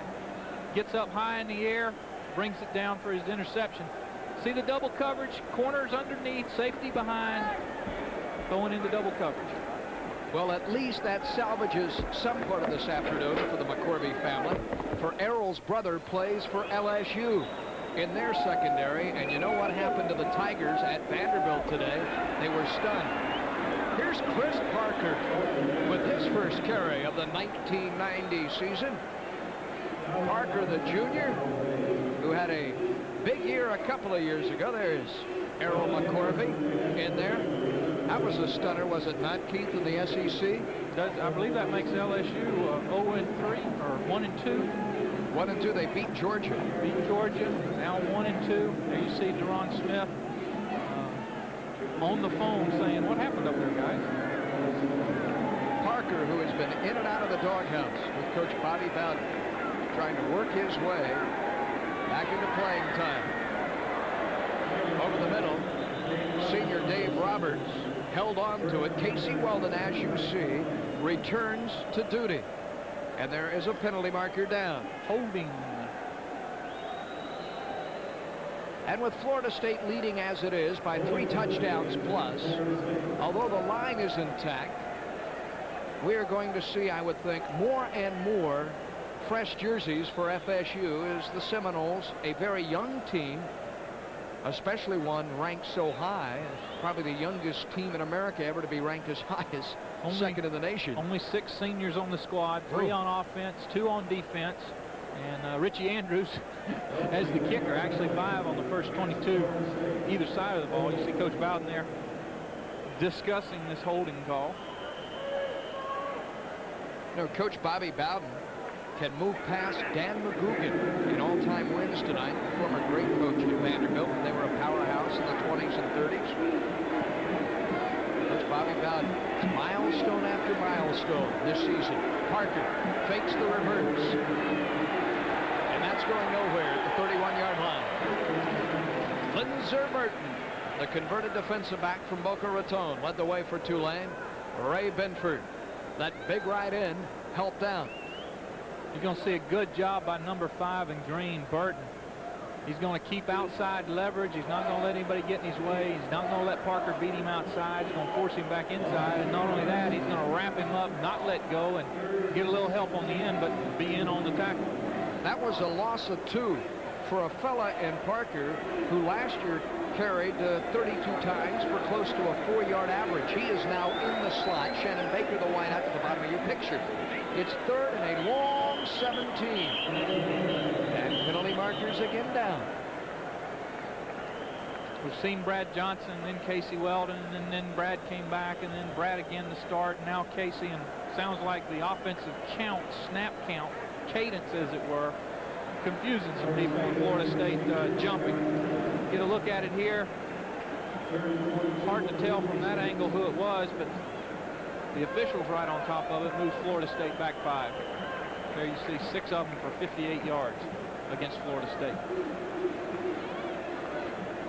Well, 3rd and even longer now. 22 yards to go. The Seminoles must get it all the way up to their own 48-yard line, and they're operating here, as you see, from the 26. So they'll run the delay part, trying to find running room. Burton hits him first, and the second shot is offered by Jay Rink, the defensive end, and Florida State will put the ball away. 10:35 away from the finish line. And you know, the crowd is giving Tulane's defense a fine hand, and well, they should. For the Green Wave has played very respectably tonight against Florida State. Here's John Wimberly. Oh. Fair catch called for by Strickland. He makes it at his 37. A pause in the action. Will step aside as well. Florida State leading Tulane in the Dome, 24-0.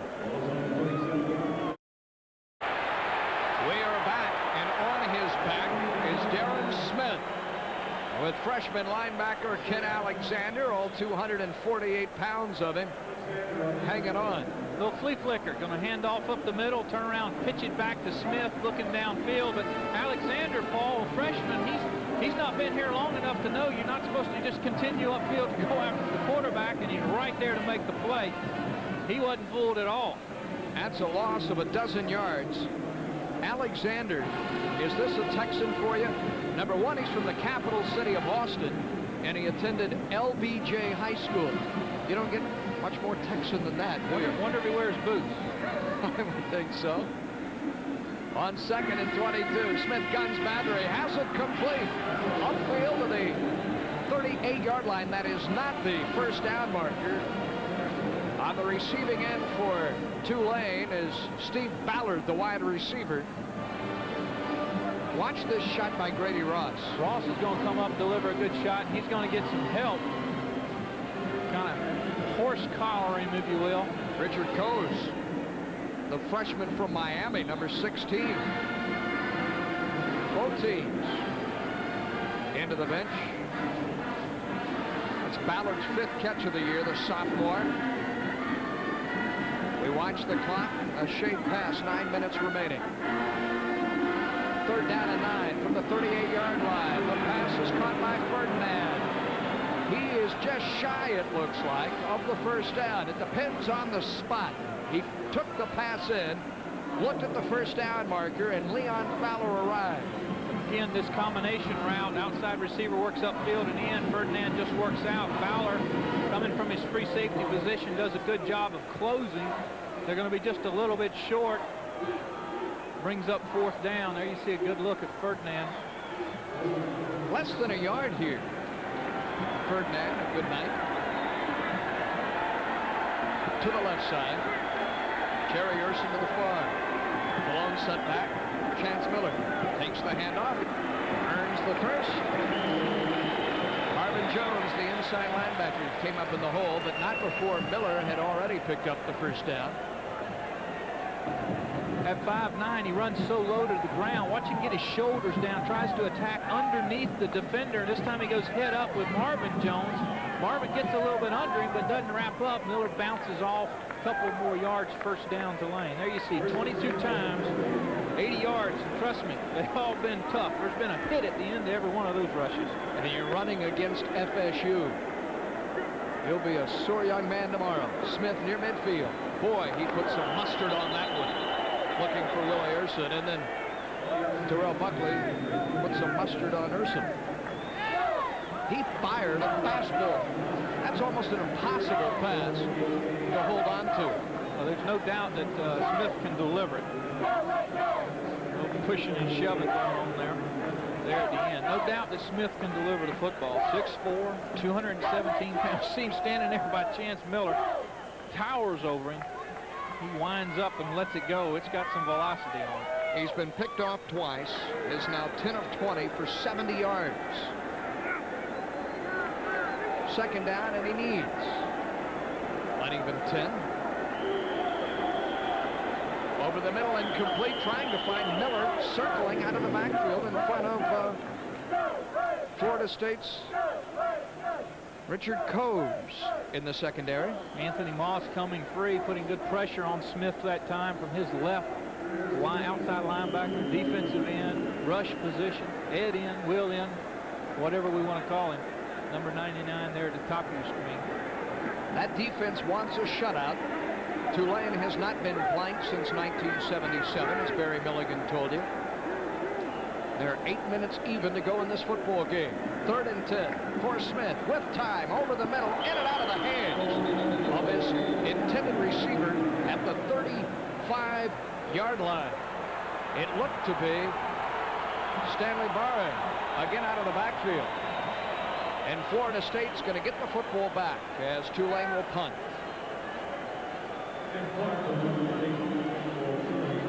Coming into the game, Buckley averaging 30.2 yards per return, 2 of them for touchdown.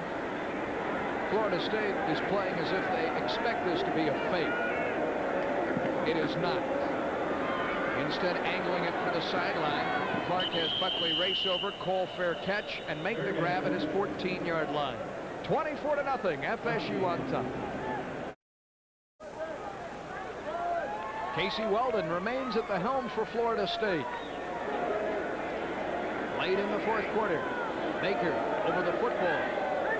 Weldon takes the snap, sets up, with time, fires, and Sean Jackson's troubles continue tonight in New Orleans. Well, he'll certainly learn a lot from this experience, Paul. Just a freshman, we've mentioned it, coming back to hometown. See Weldon with a nice picturesque drop, 5 steps, stand tall, look downfield, deliver it. There's Jackson doing his Bill Reagan's invitation. Jackson needed a lot of tickets for tonight's game. His whole family is here. Weldon, by the way, look at that. That was only the 2nd incomplete pass this evening for him. Again, Paul Moore is the Seminole who earns the tough yards. He gained a good 4. Third down, 6 yards approaching. And big Reggie Dixon from Pensacola, number 73, the sophomore split tackle, was the last man up.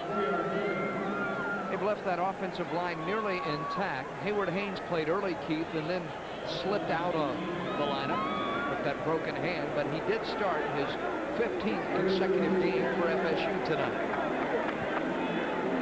Needing 6 to hold on to the football with 7 minutes to go in the game. It's caught, but not a first down for Reggie Johnson, who tries to position the ball ahead. As we go back downstairs to Barry Milligan. Well, Paul, you may have noticed the large bandage on Sean Jackson's left hand. He did sustain a cut between the thumb and forefinger on that left hand that required stitches during the halftime. He's just had trouble handling the ball. Another youngster who has not had trouble, number 72, Steve Allen, 6'5", 285, a redshirt freshman out of Orange Park, Florida, doing the long snapping tonight. That's because the regular long snapper, number 79, Halp, was left in Tallahassee. He was suspended for 1 game, but Allen so far has been given an A+ from the Seminole coaches. He's done his job, and here's the booming punt by Wimberlin. Strickland, 35-40, open field, midfield. Still on his feet, 40. Dodges a tackle at 35. Wimberlin has to take him down at the 30. We'll be back with more from New Orleans right after this.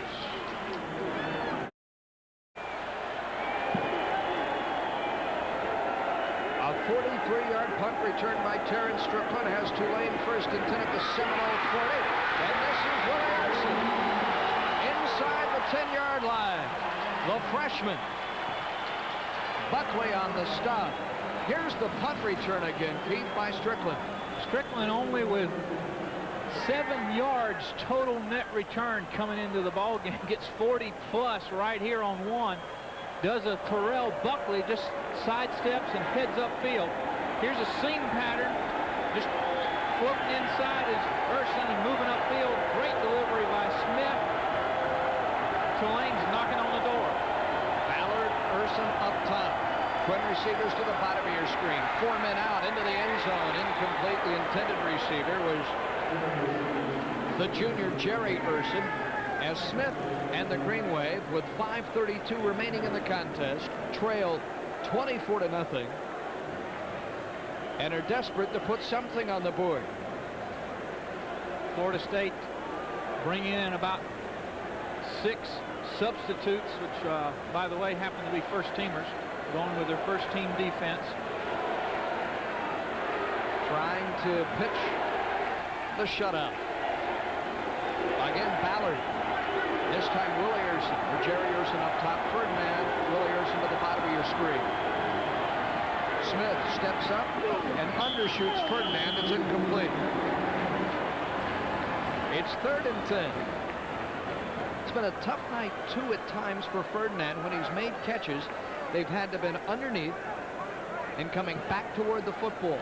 Well, Tulane, has not thrown the ball downfield. Smith and company have not taken the ball downfield. Rather, they came out running with Chance Miller side to side between the tackles, bouncing out when he could, and little dink passes or seam routes and flare routes, not going downfield. Ferdinand, Jerry Urson to the top of your screen. On 3rd down. Ferdinand has it tipped away by Billy Reagan. A strong safety came up. He had backside help, too, from the other corner. And Errol McCorvey. And it's 4th down. Florida State rolled up in man-to-man coverage underneath with 2 safeties in this particular case. McCorvey playing like a safety. Reagan's in front. McCorvey behind, and Reagan gets his left hand on it and knocks it out of the way. The chant in the background for Florida State. Timeout taken by Florida State. With 5:23 to go in the game, Darren Smith walks over to talk to his coach, Greg Davis, Mickey Andrews and the defensive staff, Chuck Amato, joining Carruthers. Notre Dame dodges a bullet. Oh boy, 20-19, they do it again. Or Florida State will be playing for number 1. There is the upset in Nashville today, 24-21, the Commodores of Vanderbilt. The Orangemen and the Panthers play to a 20-all tie. And FSU's next opponent in the Hokies of Virginia Tech are beaten by a team bound now for the SEC in South Carolina. And Georgia hands Alabama its third loss of the year without a win, 17-16 as they rally between the hedges. Tomorrow night, indeed, the Hokies of Virginia Tech in Doak Campbell Stadium. Catch all the action live on Seminole September at 7 o'clock. It is next Saturday night rather than tomorrow night. And at 11 o'clock on Saturday, you can catch the replay. Let's go back downstairs to Barry Milligan. Well, Paul, Tulane has a big decision to make right now. Greg Davis obviously choosing to give his team a chance to get back in the ball game. This would be a chip shot to avert the shutout. They haven't been shut out, as we mentioned, since '77. But Tulane wants to try and get back in this ball game by scoring a touchdown here and then possibly recovering an onside kick. Urson Ferdinand with Strickland over that way as well. 3 receivers who trips to the far side. On 4th and goal. Headers here, releases, incomplete. Blindsided by Reggie Freeman. A crushing pass rush for Florida State. The Noles have held and will take over on downs. Smith trying to get the ball to Ferdinand. He's going to look inside, break back outside. He's hit. That's why the ball is short. Nice one-hop grab, but doesn't count. Watch from the pressure from the left. Terrell Buckley coming from the left. Number 27 hits Smith right as he delivers. Takes the juice off the ball, and it falls short. Yeah, it was not Freeman, but rather Buckley who made the play. Weldon the bootleg. Throwing on the run. Intercepted. It's picked off by Tulane's Brandon Hamilton at the 18-yard line. That is a tough pass to throw, and Kevin Knox, the freshman flanker, was the intended receiver. We said that Tulane played well in a man-to-man scheme, and Hamilton shows that here. Weldon does a good job of rolling out. This is a ball he should have never thrown. Good coverage. Throws it right into coverage. Dawsey has to become a defensive back to try to strip it away. Unsuccessful. Tulane's back in business. It was Dawsey rather than Knox, the intended receiver. That is the second interception suffered by Weldon this year. His first tonight. The defense has to go right back out there. Off the left side, Chance Miller exploding to the 12-yard line with 5 minutes to go in this football game. Barry Milligan, Keith Jones, and Paul Kennedy joining you from the Superdome. Another look. Here's a look at Miller. How many times have we seen it tonight? Just straight ahead. For others with an ankle tackle 23 times, 89 yards. All of them very, very tough. A gain of 8 for the rugged scholar from Metairie, Louisiana. Willie Urson left along with Ferdinand. Inside handoff, Dennis flipped and taken down by Troy Sanders, the sophomore defensive tackle from Elba, Alabama. Starting tonight over Carl Simpson in that right defensive tackle slot. Influence block, left guard pulling out to the right. Dennis falling right in there, and Troy Sanders not following the guard, able to bring him down. Needing inches on third down. A football at the 10. Florida State has just held Tulane, as you know, 4 straight shots. And then on first down, Casey Weldon flicked the interception intended for Dawsey. Mickey Handrews there with the headset on. Jim Gladden to his left, our right. Coach Bowden there in the center. Andy Orvitz, the trainer, looking on. Strickland with the play from his head coach, Greg Davis. Relayed to Smith, the quarterback. Jerry Urson on the wing right side. Short yardage formation. Strickland and Miller from the 10. It's Miller to the 5 to 4 yard line. What blocking Atkins and Millich on the right side for Tulane. McCorvey, the cornerback, on the stop for Florida State. Atkins at 288, Millich at 267, open up a nice seam, and Miller able to just squeeze right through it. Converts the first down. Tulane first and goal. We'll call it 4.5-yard line.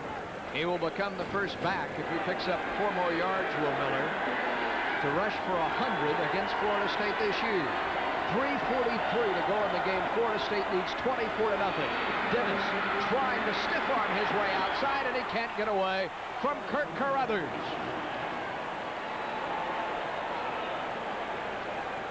Kirk Carruthers, a rugged guy who 2 weeks ago played 73 snaps and had 13 tackles.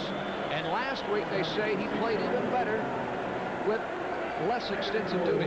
Does a good job on what we used to call the scrape technique, scraping outside of his defensive tackle, not getting picked off by an offensive lineman, and able to cut down in a proper pursuit angle to bring the back down for a loss. Kirk and company have burned another timeout with 3:12 remaining. FSU up 24-0. Chuck Amata, the center of your screen. Defensive line coach Jim Gladden, the outside linebackers coach. Join us Monday evening for the Miami Dolphins Monday Night Magazine. Louis Oliver will join us, as will Tony Page, that rugged fullback who caught a touchdown pass from Dan Marino a week ago. Tomorrow those guys and Don Shula's Dolphins go head-to-head with the New York Giants. That ought to be quite some game in the Meadowlands, and we'll be along to talk about it at 7 o'clock live Monday night on Sunshine Network. Mickey Andrews with the headset on and the baseball cap right behind Jim Gladden. He's been to battle a few times, Florida State's defensive coordinator. Great coaching staff there. Mickey leading them. Great people and great coaches. Been together for 5, 6, 7 years now, working well together. There you see Ron Smith with his coaching brain trust. The numbers haven't been that spectacular for Smith tonight, but you can see that he has talent. The play clock is down to 7 as he comes up to the line of scrimmage, so he's going to have to hustle on 2nd and 6. He won't get it away. They'll whistle it dead. You can hear the whistles up here. The flag went down. The pass is incomplete, but the ball will be brought back. He never saw the play clock. They broke the huddle. They started the play clock early. There you see the delay of game call, and Duran did not pick up on it. You can see that. He's frustrated either at himself or at the fact that it began early. You've got to pay attention to the little things, especially on timeouts and breaks, because the 25-second clock begins when the referee signals it, not when you get back to the huddle, not when you're ready, but when they're ready. Now becomes 2nd and goal from the 11-yard line. On the near side hash, Jerry Urson along with Steve Ballard. Dispatched to the top of your screen. Willie Urson, Melvin Ferdinand to the bottom. Miller the lone setback for Smith. Throwing into the end zone, and it's batted away. Incomplete. Leon Fowler was there. The intended receiver was Jerry Urson. Errol McCorvey, along with Fowler, there in double coverage. 5 straight incomplete passes forced by that Florida State secondary. Well, again, a Florida State safety wishing he had a second chance. Again, also Smith throwing into double coverage. Fowler's going to snake across and get his hands on it. McCorvey right there to bat it back away from the receiver. 2 Florida State defensive backs with their hand on the ball. There you see Fowler, just a sophomore. That secondary has played so well down the stretch that on 3rd down we can tell you Smith is only 1 for his last 9, so he's going to keep it on the ground. Here is Dennis back to the 4 and the 3-yard line. Fowler is there. Weish is there. The clock winds under. 3 minutes to go in this football game. Florida State will win it. Right now, the only matter of doubt is whether or not Tulane will be shut out for the first time since 1977. Again, Coach Davis apparently selecting or choosing to go for it. 4th and 4. There you see the clock, 2:30 running. Play clock again under 10. 3 receivers to the near side. Urson, Ferdinand, Strickland. It's 4th and goal. Strickland catches it, dives, touchdown.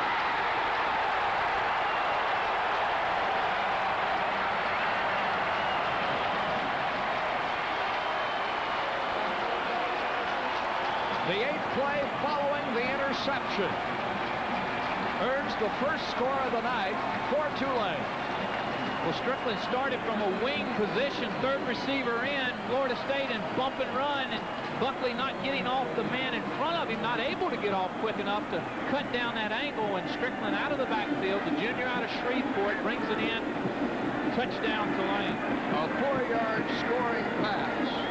Strickland's first catch of this football game is good for 6, and the extra point is added by tiny Gary Butler, the young sophomore, and it's 24-7 with 2 minutes and 14 seconds remaining in the game.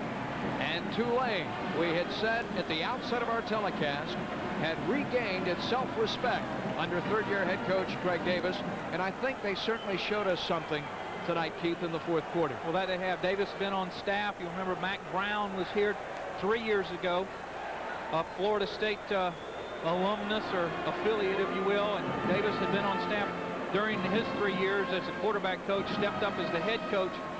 Smith throws this ball off the back foot, but it doesn't matter. He gets it out quickly to Strickland, and Buckley just not able, even with his great speed, to close that quickly. Tulane puts 6 and then converts to put 7 on the board. Smith had missed 5 in a row through the air, had hit only 1 of his last 9 before teaming in the flat with Strickland. Almost a page from the Florida State playbook. Well, Tulane using that 1-back set, running the ball a majority of the time in the first half, coming out in the 3rd quarter doing the same, but then opening it up, and as you say, a la Florida State, throwing the ball to their backs and being successful at it. Anticipating the onside kick, Gary Butler stands all of 5'6", 145 pounds. He booms it along the ground and takes the big high bounce and is recovered by FSU. Florida State will take over at the Tulane 46-yard line. And the Seminole who gets up off the bottom of that pile is Lawrence Dussey. Well, when you have an onside kick situation, you put your skill people up there. You didn't see very many offensive tackles or defensive linemen. You put your backs and your receivers up there. Dussey filling in on his kickoff return onside duties. Steps forward, brings it in, falls down. Florida State in operation at the Tulane 45. Speedy sophomore Eric Terrell to the top of your picture for the first time tonight. Nearly as fast Shannon Baker to the bottom of your screen. Walden wants to throw the football. So he does. This is Ambley at the 40 and out of bounds. A gain of 5. In Florida State's scheme of things, they pick up 6-7 yards throwing to their backs. And they're averaging close to 5 yards a carry on the ground on the season. It's just so effective when you can get a guy with speed like they have at Bennett and Lee and Sean Jackson. Now Chris Parker starting to see duty in the flat, in the open field. Well, those 6- and 7-yard passes are just like handoffs, Paul. That's why Brad's statistics better, almost at 70% completion. On 2nd and 6, Lee's wide open out of the backfield. Inside the 20 to the 15, mark it at the 11-yard line. Sheldon McCullum, the cornerback, runs him down. That's a gain of 29 yards. With Lee, it happens so quickly, almost effortlessly. Lining up in his tailback position and then sometimes lining up as a wide receiver. You see the 1-back set, and he's just going to run the old flag route. Run downfield, cut to the left, Amp. Great delivery by Weldon. A lot of confidence and a lot of touch on that throw, Paul. 1:59 remaining in the football game. Florida State 1st and 10 with that 24-7 lead at the Tulane 7-yard line. Again into the air, timing route with the corner, and he overshoots Shannon Baker, the intended receiver. There defensively for Tulane was Brandon Hamilton, the freshman cornerback. Tough catch, tough throw. Florida State on the left hash. Baker trying to work inside, but still looking over his inside shoulder. The ball's almost coming at him, almost having to look completely head on a swivel, completely back to the quarterback. Weldon a little high with it. Florida State's next game against the Hokies of Virginia Tech next Saturday night. And next week we'll find Tulane at Ole Miss, which won today over Arkansas. And here is Terrell. E.T. has scored.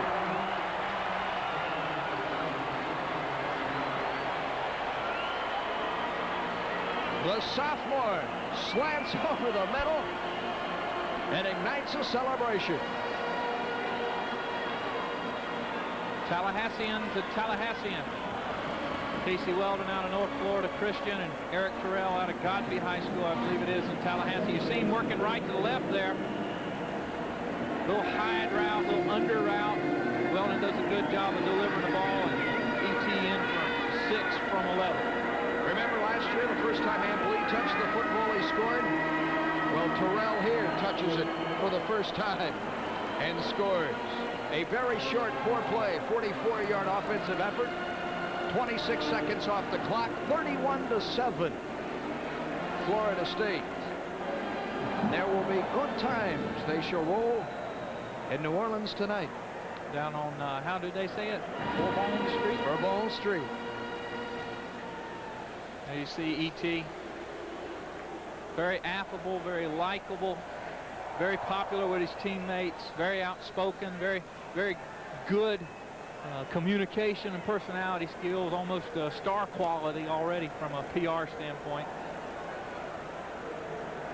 Weldon hurling his second touchdown pass of the season, his first in this game.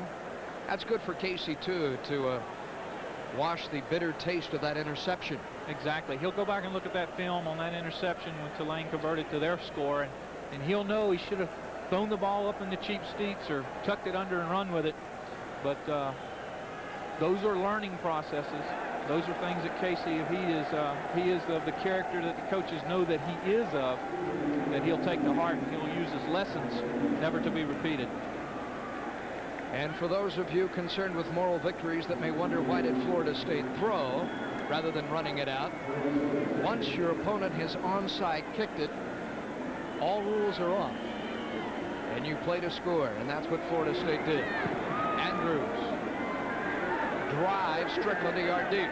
Here comes Terrence, the 10, the 15, cuts outside right 20, foot race 25, ahead to the 30, 35, and belted out of bounds at the 40-yard line. Let's go back downstairs to Barry.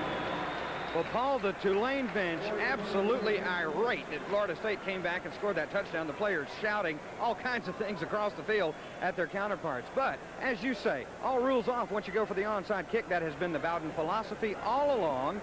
And at this point in the game, Bowden does not want Casey Weldon to get gun-shy in any way.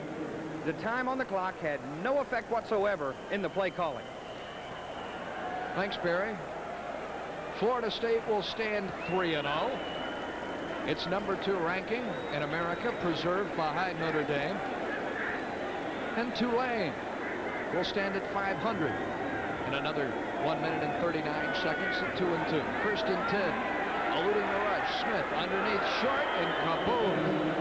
Bryce Abbott cracks the receiver, Stanley Barre. There's a linebacker, the sophomore from Tifton, who'll hit you. You're going to see Bryce settling number 23 in the middle of your screen. Florida State prevent. Bryce is going to zero in on a 2-0 and just level. Sophomore, as you say, out of Tifton.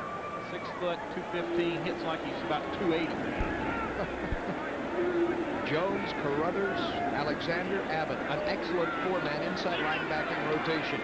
Smith trying to fire it to the near boundary to Ferdinand, overshoots him with Reagans in pursuit. That leaves but 58 seconds to go in this game. Bobby Bowden will now have that 198th career win, and Florida State's record will remain unblemished officially through time against Tulane. Yeah, we talked about that. 1983, Florida State came out here, actually lost the ball game, 34-28, 34-26, I believe it was.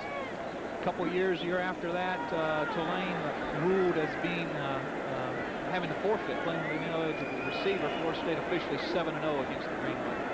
From his 44-yard line, Smith over the middle, incomplete. The intended receiver was Steve Ballard near midfield. It will bring up 4th down. A penalty marker is on the carpet at the 48, so we'll wait and see here. Pass interference against Florida State.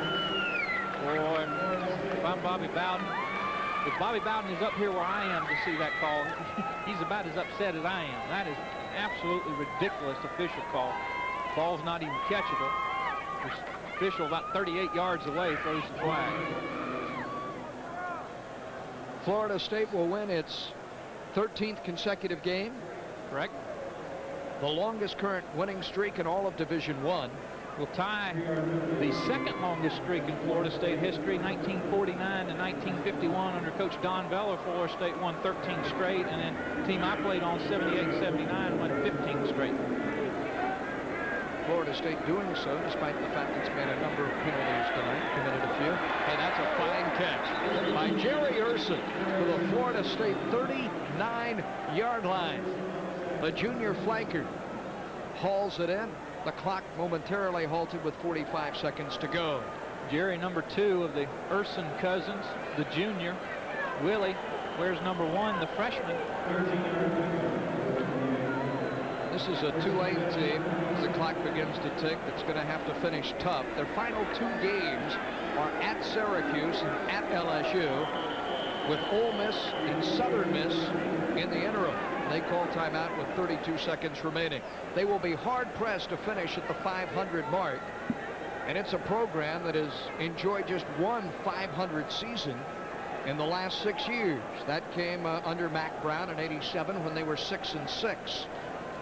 But one of the things about Coach Greg Davis there without the hat with the headset is they have always been very productive offensively, always in the top 10 or top 20 in the nation in offensive production, largely in part to their quarterback, Terrence Jones, and then now Deron Smith. And Davis, prior to becoming the head coach, of course, we mentioned the quarterback coach for 3 years under Mac Brown. So very offensively minded coach, great talent at the quarterback position with Terrence Jones and now Deron Smith, and doing very well offensively, if not on the record. Smith with 14 completions tonight and 31 attempts for 111 yards and 2 interceptions, 1 touchdown pass. And this game is so vastly different from the 59-9 rout we saw last year, or the blowout by Florida State 2 years ago. Although Smith's statistics, if you look at him, Paul, he was 12 of 31 with 3 interceptions, 1 touchdown for 113 yards last year. Yeah, now that's just about identical, isn't it? Against the grain, tough pass to throw, and he fires incomplete with 26 seconds remaining. And there is another flag down, and still another as some pushing and shoving took place at the Tulane bench, and still another flag. The officials, in trying to maintain rules and decorum, still throwing flags in front of Coach Greg Davis. Got a illegal procedure call against Tulane, and then we're going to have 1 or 2 dead ball and sportsmanlike conduct calls. Not sure exactly who they'll go against, but one flag very, very late. It's been a busy night for referee Fritz Grass tonight here in the Superdome. It's a good thing, Keith, we were indoors.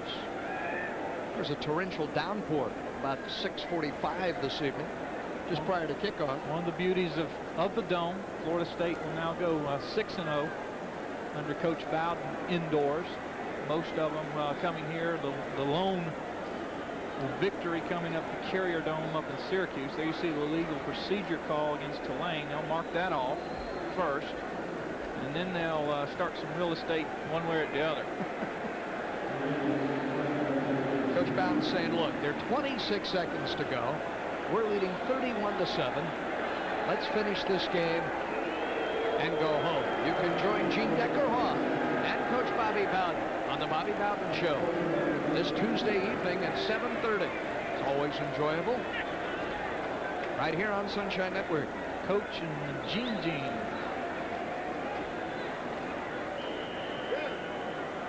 Tulane's 2-game winning streak will be snapped, having beaten Rice and SMU. Ferdinand and Jerry Urson on 1st and 10. Time running out. Smith to Jerry Urson. And down down he goes with Reagan's on his back. The football spotted at the 23. And Tulane will call timeout with 12 seconds to go. I think at the urging of the home crowd. Well, you can rest assured that Smith is going to go downtown. He's going to try to lay this one out about Poydras Street. they will be going for pay dirt. Our producer tonight, Tom Hastings. Our stage manager, Phil Oglesby. Joe Sherman, Tom Black, rather, helping us up here in the booth. T.L. Grant, too, on our staff this evening. We thank the folks in the Superdome for providing the pictures as well. The Bayou Boosters enjoy having their alma mater here in the Bayou State. You don't think the Florida State faithful ate some shrimp etouffee over the last couple of days, do you? I had mine, some red beans and rice. Join us next Saturday night, live from Doak Campbell Stadium. Frank Beamer's Virginia Tech Hokies in town. Florida State will arrive unbeaten, ranked second in the nation. Contact your local cable company for Seminole September and pay-per-view, or join us at 11 o'clock for the replay. Down the middle, open Strickland, touchdown!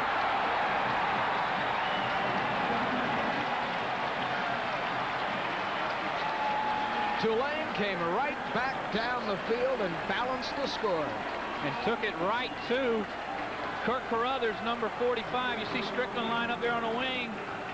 Carruthers one-on-one with him. No way he can stay with him. Good throw by Smith. Watch a little bit of a celebration here by Deron Smith. Calm, cool, and collected, but nevertheless excited. He hit Strickland the first time, 4 yards out with 2:14 remaining in this football game, and now with 7 ticks of the clock left, finds Strickland again. That'll add to his stats and make this score far closer in the morning papers. If you're in Montana and you read the paper in the morning, this doesn't look good. Tulane will go for 2. It appears. With 7 ticks to go, it's taken an eternity to play the final couple of minutes of this football game.